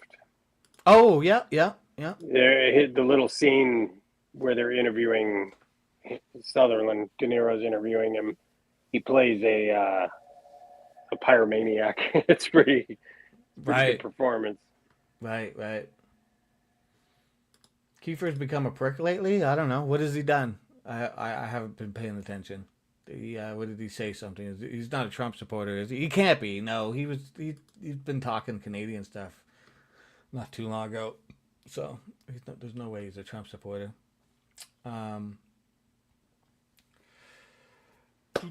So the $50 bill. We're moving on to the 50, and it's red. It's a big red one. And this one is another famous person. He was a singer, and you probably all know him. It is Leonard Cohen. Oh yeah. Yeah. I mean, kind of a badass. Kind of fucking like, hallelujah. Come on. He died in 2016, not too long ago. I mean, it's kind of long ago, 10 years ago. Wow. Another hat. Yeah, another hat, dude. Also, he's a Cohen. I had to put him up there. It's a Jewish thing. I have to pay respects, Fucking bagel. The Cohens, they're like fucking, they're Sephardic. They were like the clerics and shit. Did you ever see any of the young ones? The young Cohens? No, the young ones. The British, short-lived. It was like 2 seasons. It was a British I have sort of not. sitcom. Okay, well, I have not. they used to play it on MTV in the 80s, and it was Okay. a very influential British television show. It was sort of anarchic. It was how I was introduced to Motorhead. Mm-hmm. Okay. And Rick Mayall and Adrian Edmondson. You've really never seen any of the young ones? I'm shocked. I have. If I look at it, I might be like, oh yeah, I've seen this or whatever. But Yeah. it's just not ringing a bell with me at the moment. Gotcha. Anyway, there was one of the one of the best fucking lines on that show was one of the characters who's the depressed hippie character. Okay. He's complaining that he was being left out of all the conversations. No one ever listens to me. I might as well be a Leonard Cohen record. Oh, there you go. Okay, I'm looking at it right now. I do recognize the sort of cast, like the thing, but I was never in my purview. I didn't watch Yeah, it. it's great. So they would have musical acts just pop up randomly in the middle of the show because Oh, that's cool. they could get the way the BBC worked was the if they were a variety show as opposed to just a straight comedy, they would get more time to film and stuff and more money. So they would just throw fucking Motorhead randomly or Madness or Oh, cool. a lot of kind of unknown or people that aren't really around anymore. But it was crazy seeing Motorhead playing Ace of Spades. Mm-hmm. After I'd been listening to Top 40 mostly for Yeah. 15 years. Yeah. Like, wow, I like these guys. Yeah, MST says, spoiler alert, the Odyssey has black, trans, Asian, and a Cyclops, giants, dragons, and pigmen. Yeah, so I'm not. Now that you've said that, I'm not going to see it because I don't agree with any of those. Does Especially it have any Leonard Cohen songs in it? Yeah, if it does, I'll go see it. But Cyclops, Giants, Dragons, and Pigmen, that's too far for me. I'm just not going to support that sort of thing. Laura said, makes me hate every white-wigged American on our money. Well, that was kind of why Dickbag did it, because it's like those bastards have had Yeah, I their think we time. get the idea of their role in all this. They've got plenty of monuments and other shit. Yeah, exactly. Like, they got their time. We don't... Cohen was Canadian? You damn right he was. I honestly didn't know that. Okay, well, your band and now MST's band, so shit. so there you go. Yes, Natural Born Killers did have Cohen in it. Is Bruce Coburn dead? Is he dead? I don't believe so. Another sort of You pronounced it underappreciated wrong. Canadian. You pronounced it wrong. No, it's Cockburn. Okay. Is it? I thought it was Coburn. No, it's Cockburn. It's spelled okay. Cockburn. I know how it's spelled, but somebody at some point. No, told it's me it was Coburn. He gets very angry if you mispronounce it. He does. It's okay, not. Yeah. No, he's still alive. He's 81 years old. Oh shit! Yeah, he had to get up there. We used to do a cover of Rocket Launcher in a band. That was a good song. I don't like his version of it because it's got some cheesy synths on it, but that's a great song. Okay, yeah. He's Canadian musicians here. He actually got really mad on an award show because the presenter called him Cockburn, and he was not pleased about that. God damn it! Don't call him Cockburn. Okay, what do we got next? We just did the 50. We got the $100 bill. Is Anne Murray on anything? No, I did not do Anne Murray. Is she alive? She's a Canadian. Yeah, I know. But is she? I don't know if she's alive or not. I don't remember. She's still alive. Yeah, she's still. Pretty sure she's still alive. She's really old. She was really sick for a while there. But supposedly she was coming back. Yeah, she's 81 as well. 1945. Her and Cockburn. Her and Cockburn are both 81 years old. Well done. Well done, people. Hey, Cart. What's up? Hope you're doing well. Seth Rogen is Canadian. Not related to Joe. And you know what? I didn't end up... Did I? No, I didn't. I did not do a $500 bill because they're out of circulation. Gotcha. And I did not do...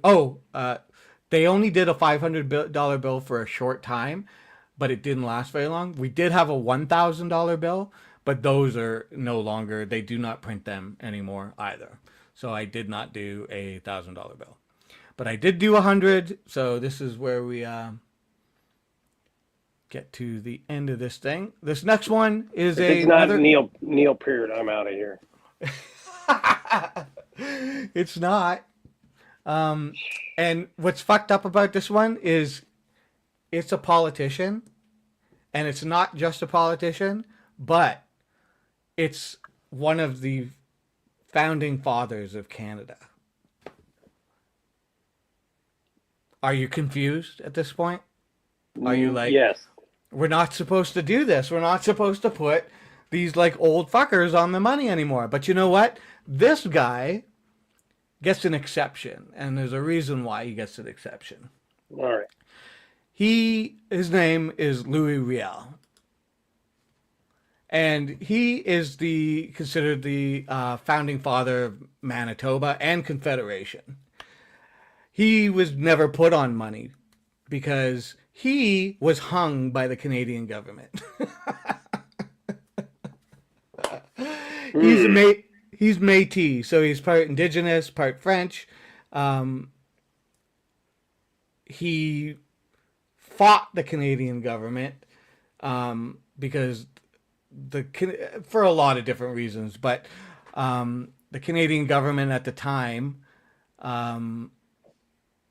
Sir John A. Macdonald, They were all being assholes to people who were out west. They pushed people west, and those people had had enough of just basically working for Ottawa, working for the big wigs, right, in Ottawa, out east. It wasn't even Ottawa at the time, but working for the big wigs out east.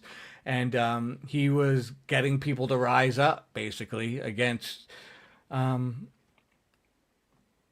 know, the powers that be at the time. And people were rallying behind him, and he was forming government in Manitoba, and he did. And it's sort of the birth of Manitoba and that province, and this is the guy that did it. And before he could, kind of get any recognition and whatnot, they hung him. They went there and said, "You're causing some insurrection here. We're gonna hang you." And this guy hung for what is now the province of Manitoba, and the Confederation, basically Canada being what it is. And he does have a statue on Parliament Hill, up there looking over the Ottawa River, but he was never put on money. And for me, my whole life, he's always been this sort of like unsung hero. And I just think he deserves to be on the $100 bill because it's our highest bill right now. And he deserves his time as a father of Confederation. If all the other goddamn guys get to be on it, this guy gets to be on it. And so this guy is on it. There you go. There you go. It just occurred to me, sort of in the spirit of this guy, somebody else I neglected to think about when I was doing the money stuff was General Smedley Butler. Oh, right. Smedley Butler. Yeah. Maybe I'll do a round 2 at some point. Round 2 would be cool. Totally. Although Smedley Butler did not get hung. Was that World War One? He was. Yes, World War One. World War One. Yeah. Okay. I couldn't remember if it was 2 or. Yeah, World War One, and they tried to draft him into an insurrection against Roosevelt, and but he was like so highly decorated, and people fucking loved him. Right. So yeah. there's no reason they could not really fuck him up publicly. Yeah, I love when that happens. So you just can't it doesn't matter. It doesn't matter. It's like a people's person, Yeah. Yeah, that's great. Well, thanks Mo for saying that. I hope it was a little interesting. I learned some excellent facts Some about Canadian Canada. stuff. Totally, I thought it was funny putting Louis Riel on a bill just because of the fact that it's like we're trying to get rid of those old fuckers and not put them on. But this one made sense, and it Sure. just he deserves. If they all got to be on them, he deserves it. And they never did it. And so let's put him on there for a little while. We'll switch it up down the road, but give him his due, right? I mean, they hung the guy, man. The guy, he was a little crazy. Supposedly in his final days, he was a little bit mentally unstable. He was very, very religious, very, very Christian. But, I mean, he was fighting for the people of Manitoba, or what became Manitoba, and he was just basically enough is enough. We're not just going to be your Western slaves here, because the Métis people, who are part Indigenous, they were all pushed west, right? Go west, do work for us, do stuff out there, and that's Canada has a history of doing that, pushing Indigenous people. He was a praying Indian. He was Christianized for sure. For sure. Anyways, I gave him his due. There you go, Louis. There's a really cool comic book or graphic novel. I have it. It's just titled Louis Riel. It's a whole graphic novel about him, and it's pretty cool. It's pretty cool. Bummer. Yeah, I'm sorry. I know you don't like to lose your people to the white man religion. I get it. Dead Mouse is the greatest musical act from Canada. Yeah, I'll beg to differ. Yeah. I'll beg to differ. Somebody brought up another thing there. Another person or another thing. Oh, Lord Stanley. I didn't think about... No, I wouldn't put Lord Stanley on there. It was Dr. Phil. Tim Hortons should be on the 5 because that's what a coffee costs at Tim Hortons. Irony of using Hortons to buy a coffee. Yeah, seriously, that would be pretty funny. But they're owned by an American hedge fund now, so Tim Hortons can, go fuck themselves. The transparent part makes forging Canadian very difficult. Yeah, it's all plastic. There's like a hologram, like the building's a hologram with the guy, and the second thing, all on that clear part is all hologram.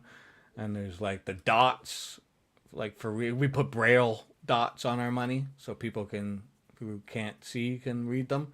It lights up and plays "Oh Canada." Yeah, and yeah. Oh, bare naked ladies. Yeah, I wouldn't put them on money. Not really a big fan. If somebody, DOA, Best Canadian Punk Band. Well, you're not wrong there. But if I was going to put a punk band on a bill, it would be. Why am I having a brain fart here at the moment? Chai Peg. Fucking Jesus Christ. Why am I... This happens to me when I am streaming. SNFU. Damn it. I can't believe I could not remember that for a second. SNFU. Yeah. They a massive punk band in Canada. And a lot of punk bands in the United States were inspired by them. And if you haven't heard of them, you can go check them out. Their stuff is there. DOA is pretty good, though. They're decent. They did a lot for the punk community, too. SNFU was pretty cool. I actually met Chai Pig when my band played the Cobalt in Vancouver. The Cobalt, you would know it from the video Girls, Girls, Girls by Motley Crue, because that's where they filmed that video in Vancouver. But the Cobalt is like really well known for punk bands and rock bands and stuff like that, but very much for the punk scene. And Chai Pig, the lead singer, the guy who wrote all the lyrics and stuff for SNFU, he had a massive drug addiction. The band would have to get him sober for like a month before they went on tour. And then when they came back from tour, he would just go straight back to drugs. Anyways, he ended up working at the Cobalt. He would just always be at the Cobalt. It's like any time you went there, he was there. He would just, empty ashtrays and like clean up beers and whatever needed to be done. You could see him there anytime. And he's just like legendary punk rock guy, right? So when my band played there, he was obviously there because he was always there. So I got to meet him, and that was kind of cool. He's a super great guy, super nice guy, just really, really loved his drugs and couldn't stop doing them, which is unfortunate. And yeah. Niagara Falls is all Canada's known for. Hey. We have the nice one, though. We have the nice Niagara Falls. You guys got the shitty one. We got the big, nice one that people wanted to go over with their barrels and stuff like that. Sending smokes to America.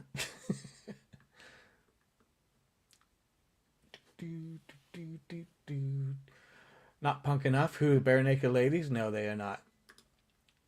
Hey, Cart says, it's good to be able to join the Ugly Old Broad and Spider Dog and Dickbag and everybody in chat. Take care. Got to keep moving. Have an awesome day and evening and all of that. Yeah, for sure. You too. Take care. Thanks for stopping in, Cart. So that's pretty much for me today. I mean, did the money, bitched about the U.S. Canada stuff. We got to promote Marjorie Taylor Greene a little bit, which, hurts a bit, but whatever. She told the truth. She told the truth. So, There gotta it give her is. kudos. Gotta give her kudos for that.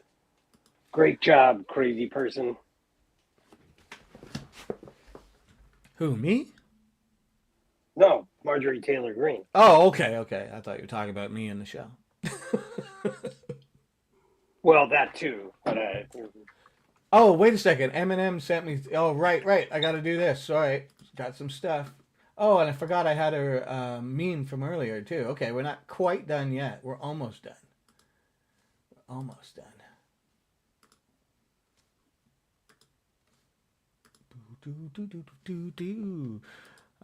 Okay, what do I got here? We got this from earlier.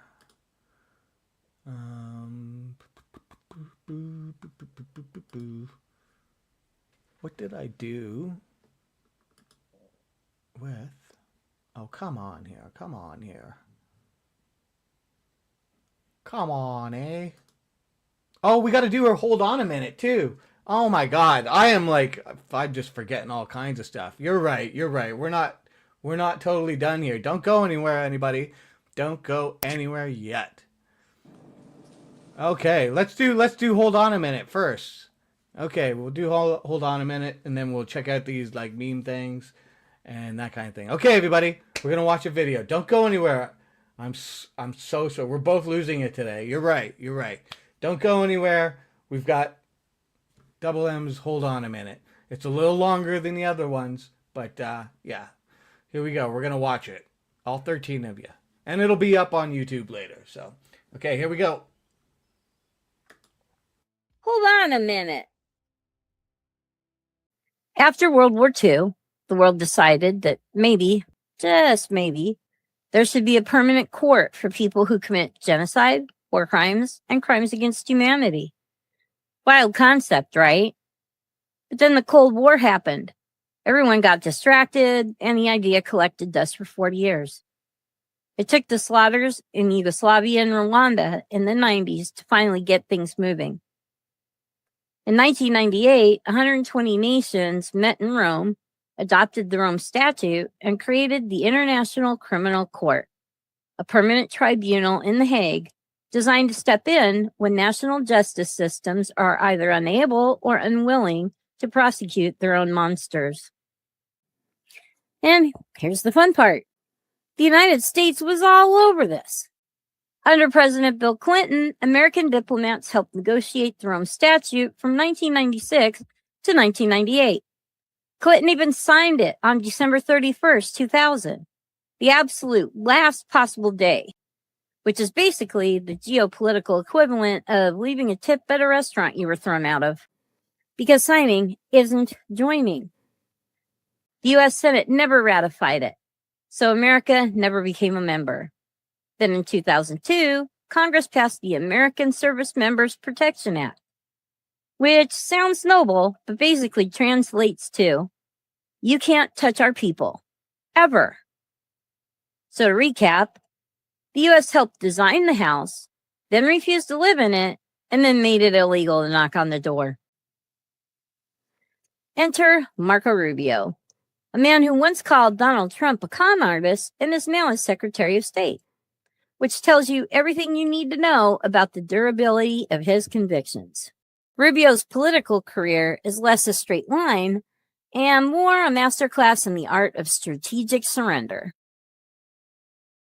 Anyway, in July 2026, Rubio announced a whole-of-government campaign to dismantle the ICC, promising to take it apart, in his words, brick by brick if necessary. Rubio says the court interferes with U.S. military operations and threatens American sovereignty, which is an interesting argument, given that the court literally cannot prosecute crimes on U.S. soil because the U.S. never joined it. But sure, the timing is not subtle. The ICC has been investigating alleged U.S. war crimes in Afghanistan and issued arrest warrants connected to Israeli conduct in Gaza. The Trump administration calls these actions illegitimate and politically motivated. Because apparently, investigating war crimes is only legitimate when it's somebody else's war crimes. Rubio's playbook: travel bans, visa revocations, and expanded sanctions against ICC officials, including the chief prosecutor, deputies, and judges. He's also leaning on allied nations, especially those hosting American military bases or receiving U.S. security aid, to withdraw from the ICC entirely. The message is essentially, nice military alliance you've got there. Shame if something happened to it. But the pushback has been swift. The European Union publicly rejected the claim that the ICC threatens U.S. sovereignty, probably because it doesn't. Kenneth Roth of Human Rights Watch was characteristically blunt. Trump wants to be able to commit war crimes on the territory of countries that have accepted the court's jurisdiction. That's what this is about. And Congresswoman Ilhan Omar introduced a resolution urging the United States to actually join the ICC, which, given the current administration, has roughly the same odds as a snowball in The Hague. So, there you have it. The United States helped write the rules for a global court designed to hold the world's worst criminals accountable. And then it refused to play by those rules. And now the Secretary of State wants to burn the rule book entirely. Whether that's a bold defense of sovereignty or a spectacular avoidance of accountability, well, that depends on whose side you're on. One thing's for sure, it takes a special kind of competence to help build the courthouse and then lead the charge to demolish it.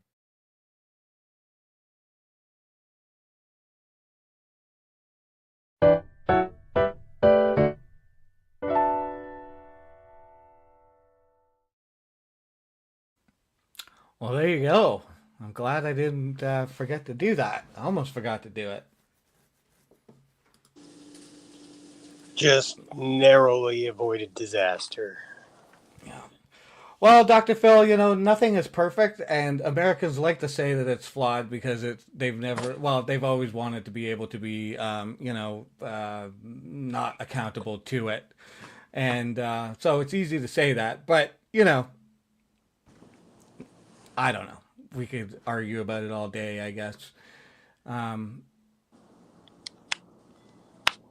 It probably does have flaws because there's no justice system on this planet that is perfect. But clearly, the United States has always liked to use it when it helped them and dismiss it when it didn't. And that's kind of bullshit. That's how the rest of the world looks at it. Rules for thee. Yeah, exactly, right? So, that's all I'll say about that.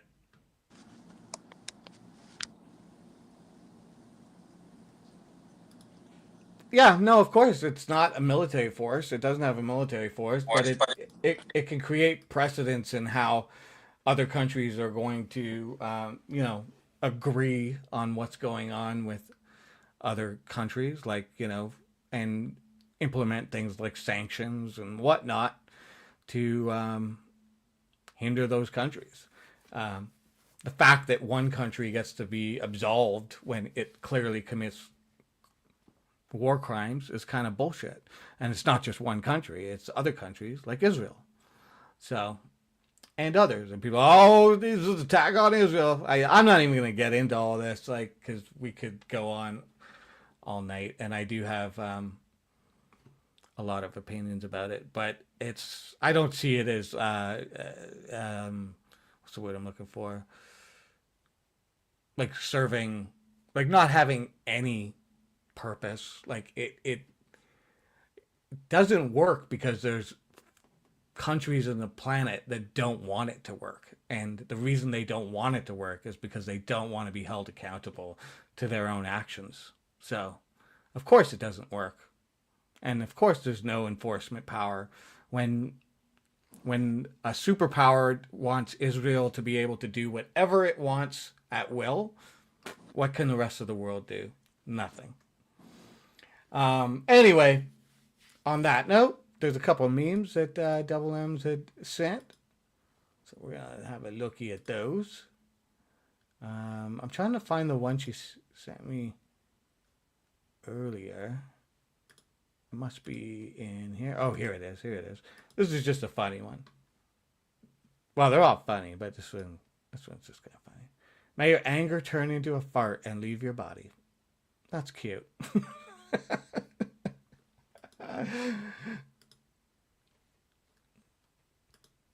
It's a nice sentiment. It's a nice sentiment. Okay, what the other ones we got here? We got this one. You're about to get memed into oblivion. Yes, you are. Yes, you are.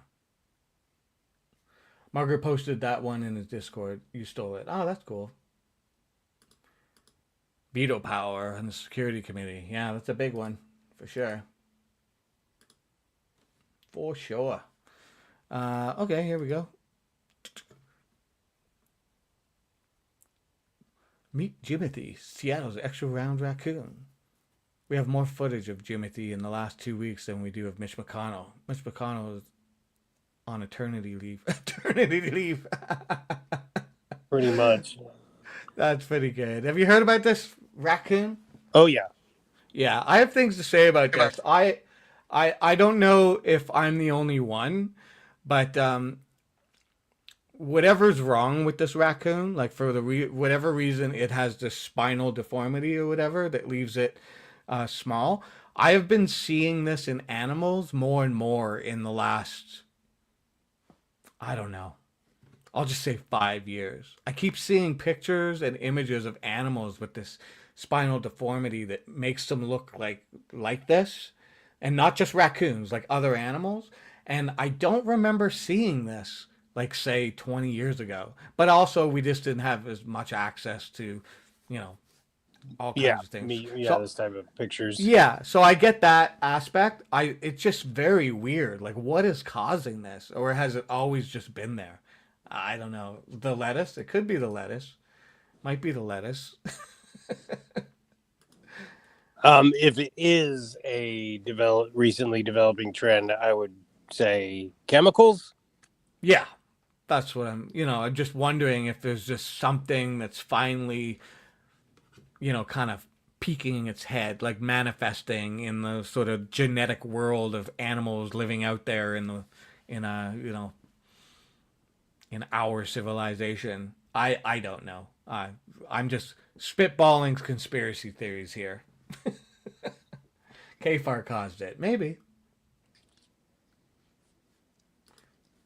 I read about the spine deformity the other day. Yeah, it's out there. People are talking about it because of this. It started. Get out of here. Get out of here, Dr. Phil. It started in Notre Dame. But it is weird. I've seen other animals with this, and it looks very similar. Like they just have this short, weird, curved spine, and they look the same. And their legs end up looking. Maybe their legs aren't longer, but it looks like they're longer. I don't know, but I wouldn't be surprised if it's some emerging weirdness. Hey, Ma, get a load of that weird-shaped critter. And we have one more here. I don't even know what it is. I didn't read it, but we're going to read it. Tucky Blumpkins says, amazing what happens when you give people something to vote for. Mandani has literally given Democrats an exact path on how to win elections and keep voters happy, and Democrats still do their centrist bullshit. Yeah, well, it's true.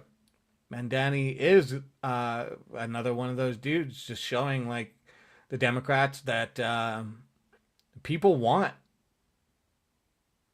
some of their leaders to stand up and represent what they believe in and not just be exactly that centrist bullshit.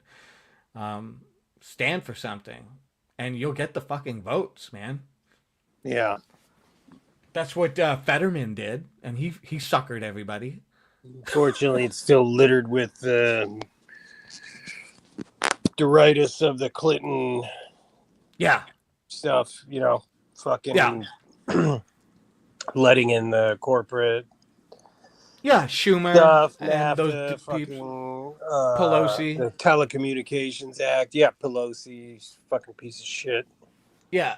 They need to get rid of these old Democrats. There's just been, there has-beens, leftovers from the 90s and shit like that. It's same with Republicans. You need to get rid of those other things and get rid of MAGA heads and just start fresh. But I don't know.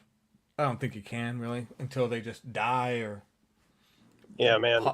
people wake up and vote differently. Term limits. Yeah, Trump is very much into term limits, he says, until he isn't, right? Right. Well, on both sides, they're just beholden to the donor class now. So it's sure. Yeah, whoever pays their, for their campaigns and gives them trips and boats and dinners and whatever. That's who they pay attention to. And it's so obvious, And I mean, there's some of that here in Canada. It's not as bad. Money doesn't necessarily control politics the same way it does in the U.S. But I mean, that's what's it called down there? What's the lobbying? The whole like the law that allows like money in politics. There's a name for it. Oh, well, now it's Citizens United. Citizens United, yeah. That's another fucking problem. Neoliberal bullshit fucking there you go. MST gift. said it. Yeah. They need to get rid of the fucking electoral college, man. Well, that's probably the main start right there. If you get rid of that, then the game changes big time. Yeah, get the fuck out of here with that shit. Yeah, it makes no sense. It made sense in like 1752 maybe, but it doesn't make any sense anymore. Like, when people didn't have when people just didn't have the ability and the knowledge and the whatever to be a part of the system, it made sense, but I also don't like the idea of also the electors can still vote however. They have like the final say, right? They can be swayed. Mm-hmm. And the other, I mean, I never liked the idea that some fucking shit kicker who's way less educated on things is like getting 5 times my vote. What the fuck? Yeah.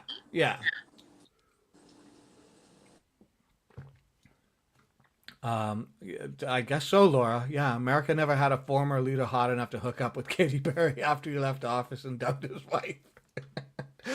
Oh my God. Wild.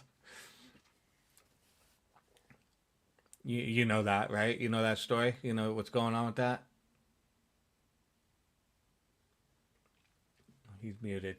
Sorry, what story? Katy Perry? Yeah. Laura's thing. She says America never had a former leader hot enough to hook up with Katy Perry after he left office and dumped his wife. Justin Trudeau, he divorced his wife, and when he left office, it turned out he's banging Katy Perry. They're together. So, we lost Dick Bag. I'll have to tell that whole story again when he comes back, just so you all know. He'll be back here. Here we go. I'm going to tell the whole story again. You probably didn't hear it. When Justin Trudeau, he divorced his wife. That made DP quit. Yeah, maybe. He divorced his wife when he was prime minister, and then when he left office, he hooked up with Katy Perry, and they're now banging and together type thing. So. She sure has, great. I can't stand her. Oh, of course. Who could She's stand just her? Vapid fucking garbage. Her face doesn't change. It's always, her eyes are always just like wide and open, like she's stunned. Yeah, all the time. with nothing behind them. Nothing. Absolutely zero. They're like, Katie, we're just going to put you in like costumes that look like confectionery. And she's like, okay, I like sweet things. And off she went. Yeah. She's like she's literally living like in a Willy Wonka world, singing music. She's a dingbat. Oh, absolutely. They've been separated since 2023, not divorced. Oh, you know so much about my country, Double M's, and my prime minister and his relationship. Well, why don't you come up here and do the show then? Really, they didn't divorce? They're not divorced yet? And he's banging Katy Perry? Really? Really? Is that true? I have a hard time believing that. I'm going to ask the computer.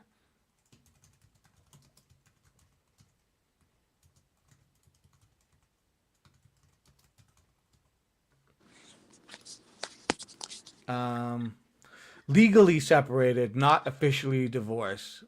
Wow. Wow. Okay. Castro's son. Yeah, good one. Good one.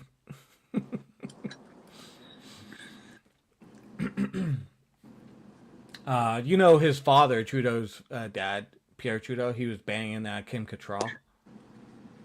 I did not know that. Yep. Like father, like son. Yeah, her name is Sophie. It is. True. Yeah, he was banging Kim Cattrall when she was young, when he was prime minister or whatever kind of thing. Maybe he wasn't. I can't remember if he was prime minister at the time or whatever, but yep. And then she made her way to Sex and the City, you know. It worked. And Star Trek, don't forget. Oh, and Star Trek. This is true. Old Fiddlebucks. Oh, and Big Trouble in Little China. Oh, Porky's, right. She was in Porky's. That's true. Oh, yeah, that's right. Porky's. Oh, my God. Good old Porky's. Legally separated in Arizona is everything. A divorce is, but the couple is still married. They do it for religion and health insurance mostly. I see. Yeah, I don't know what their fuddle duddle. Yeah, oh fuddle duddle. That's what Pierre Trudeau said instead of fuck one day in an interview. Anyways, okay, that was fun. I had fun. We all learned a little something. We all got to hang out. I hope you had fun, DP. I hope everybody else enjoyed their Sunday. We still have 15 people here. We were kind of losing people when I thought we were done. And they came back. I hope I had fun, too. I hope, yeah. You can get back to me on that. I think we'll be back next Sunday. I have every plans of being back next Sunday. You're happy there's no Finkel clips. I know. That's just for my show. But I'll do that on my show only. Yeah. I guess that's it, everybody. Have a good Sunday. Thanks for coming out. Hit the like button if you didn't. Watch the whatchamacallit, the Double M's Hold On a Minute after I put it up, just so that I can get some views for her. If you can, that would be great. If you can't, well, you know, whatever, you tried. I accept that. We do have a finger. We have this one. And we have this one. Okay, everybody. Wow. Yeah. You're showing those clips out of context. Yeah, it's out of context. Yeah, they're out of context for sure. Enjoy your Sunday, everybody. Thanks for coming by. We'll see you next week. Later.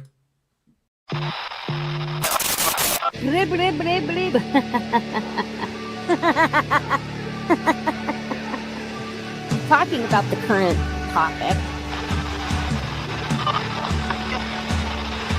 As you can tell by this show, I'm not good at it.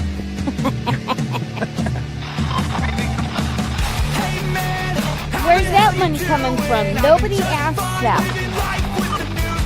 But I wanted to bring up something first. Ding, ding, ding. You know, this is why we can't have nice things. It's really important to know what's going on. I'll probably get in trouble for saying that.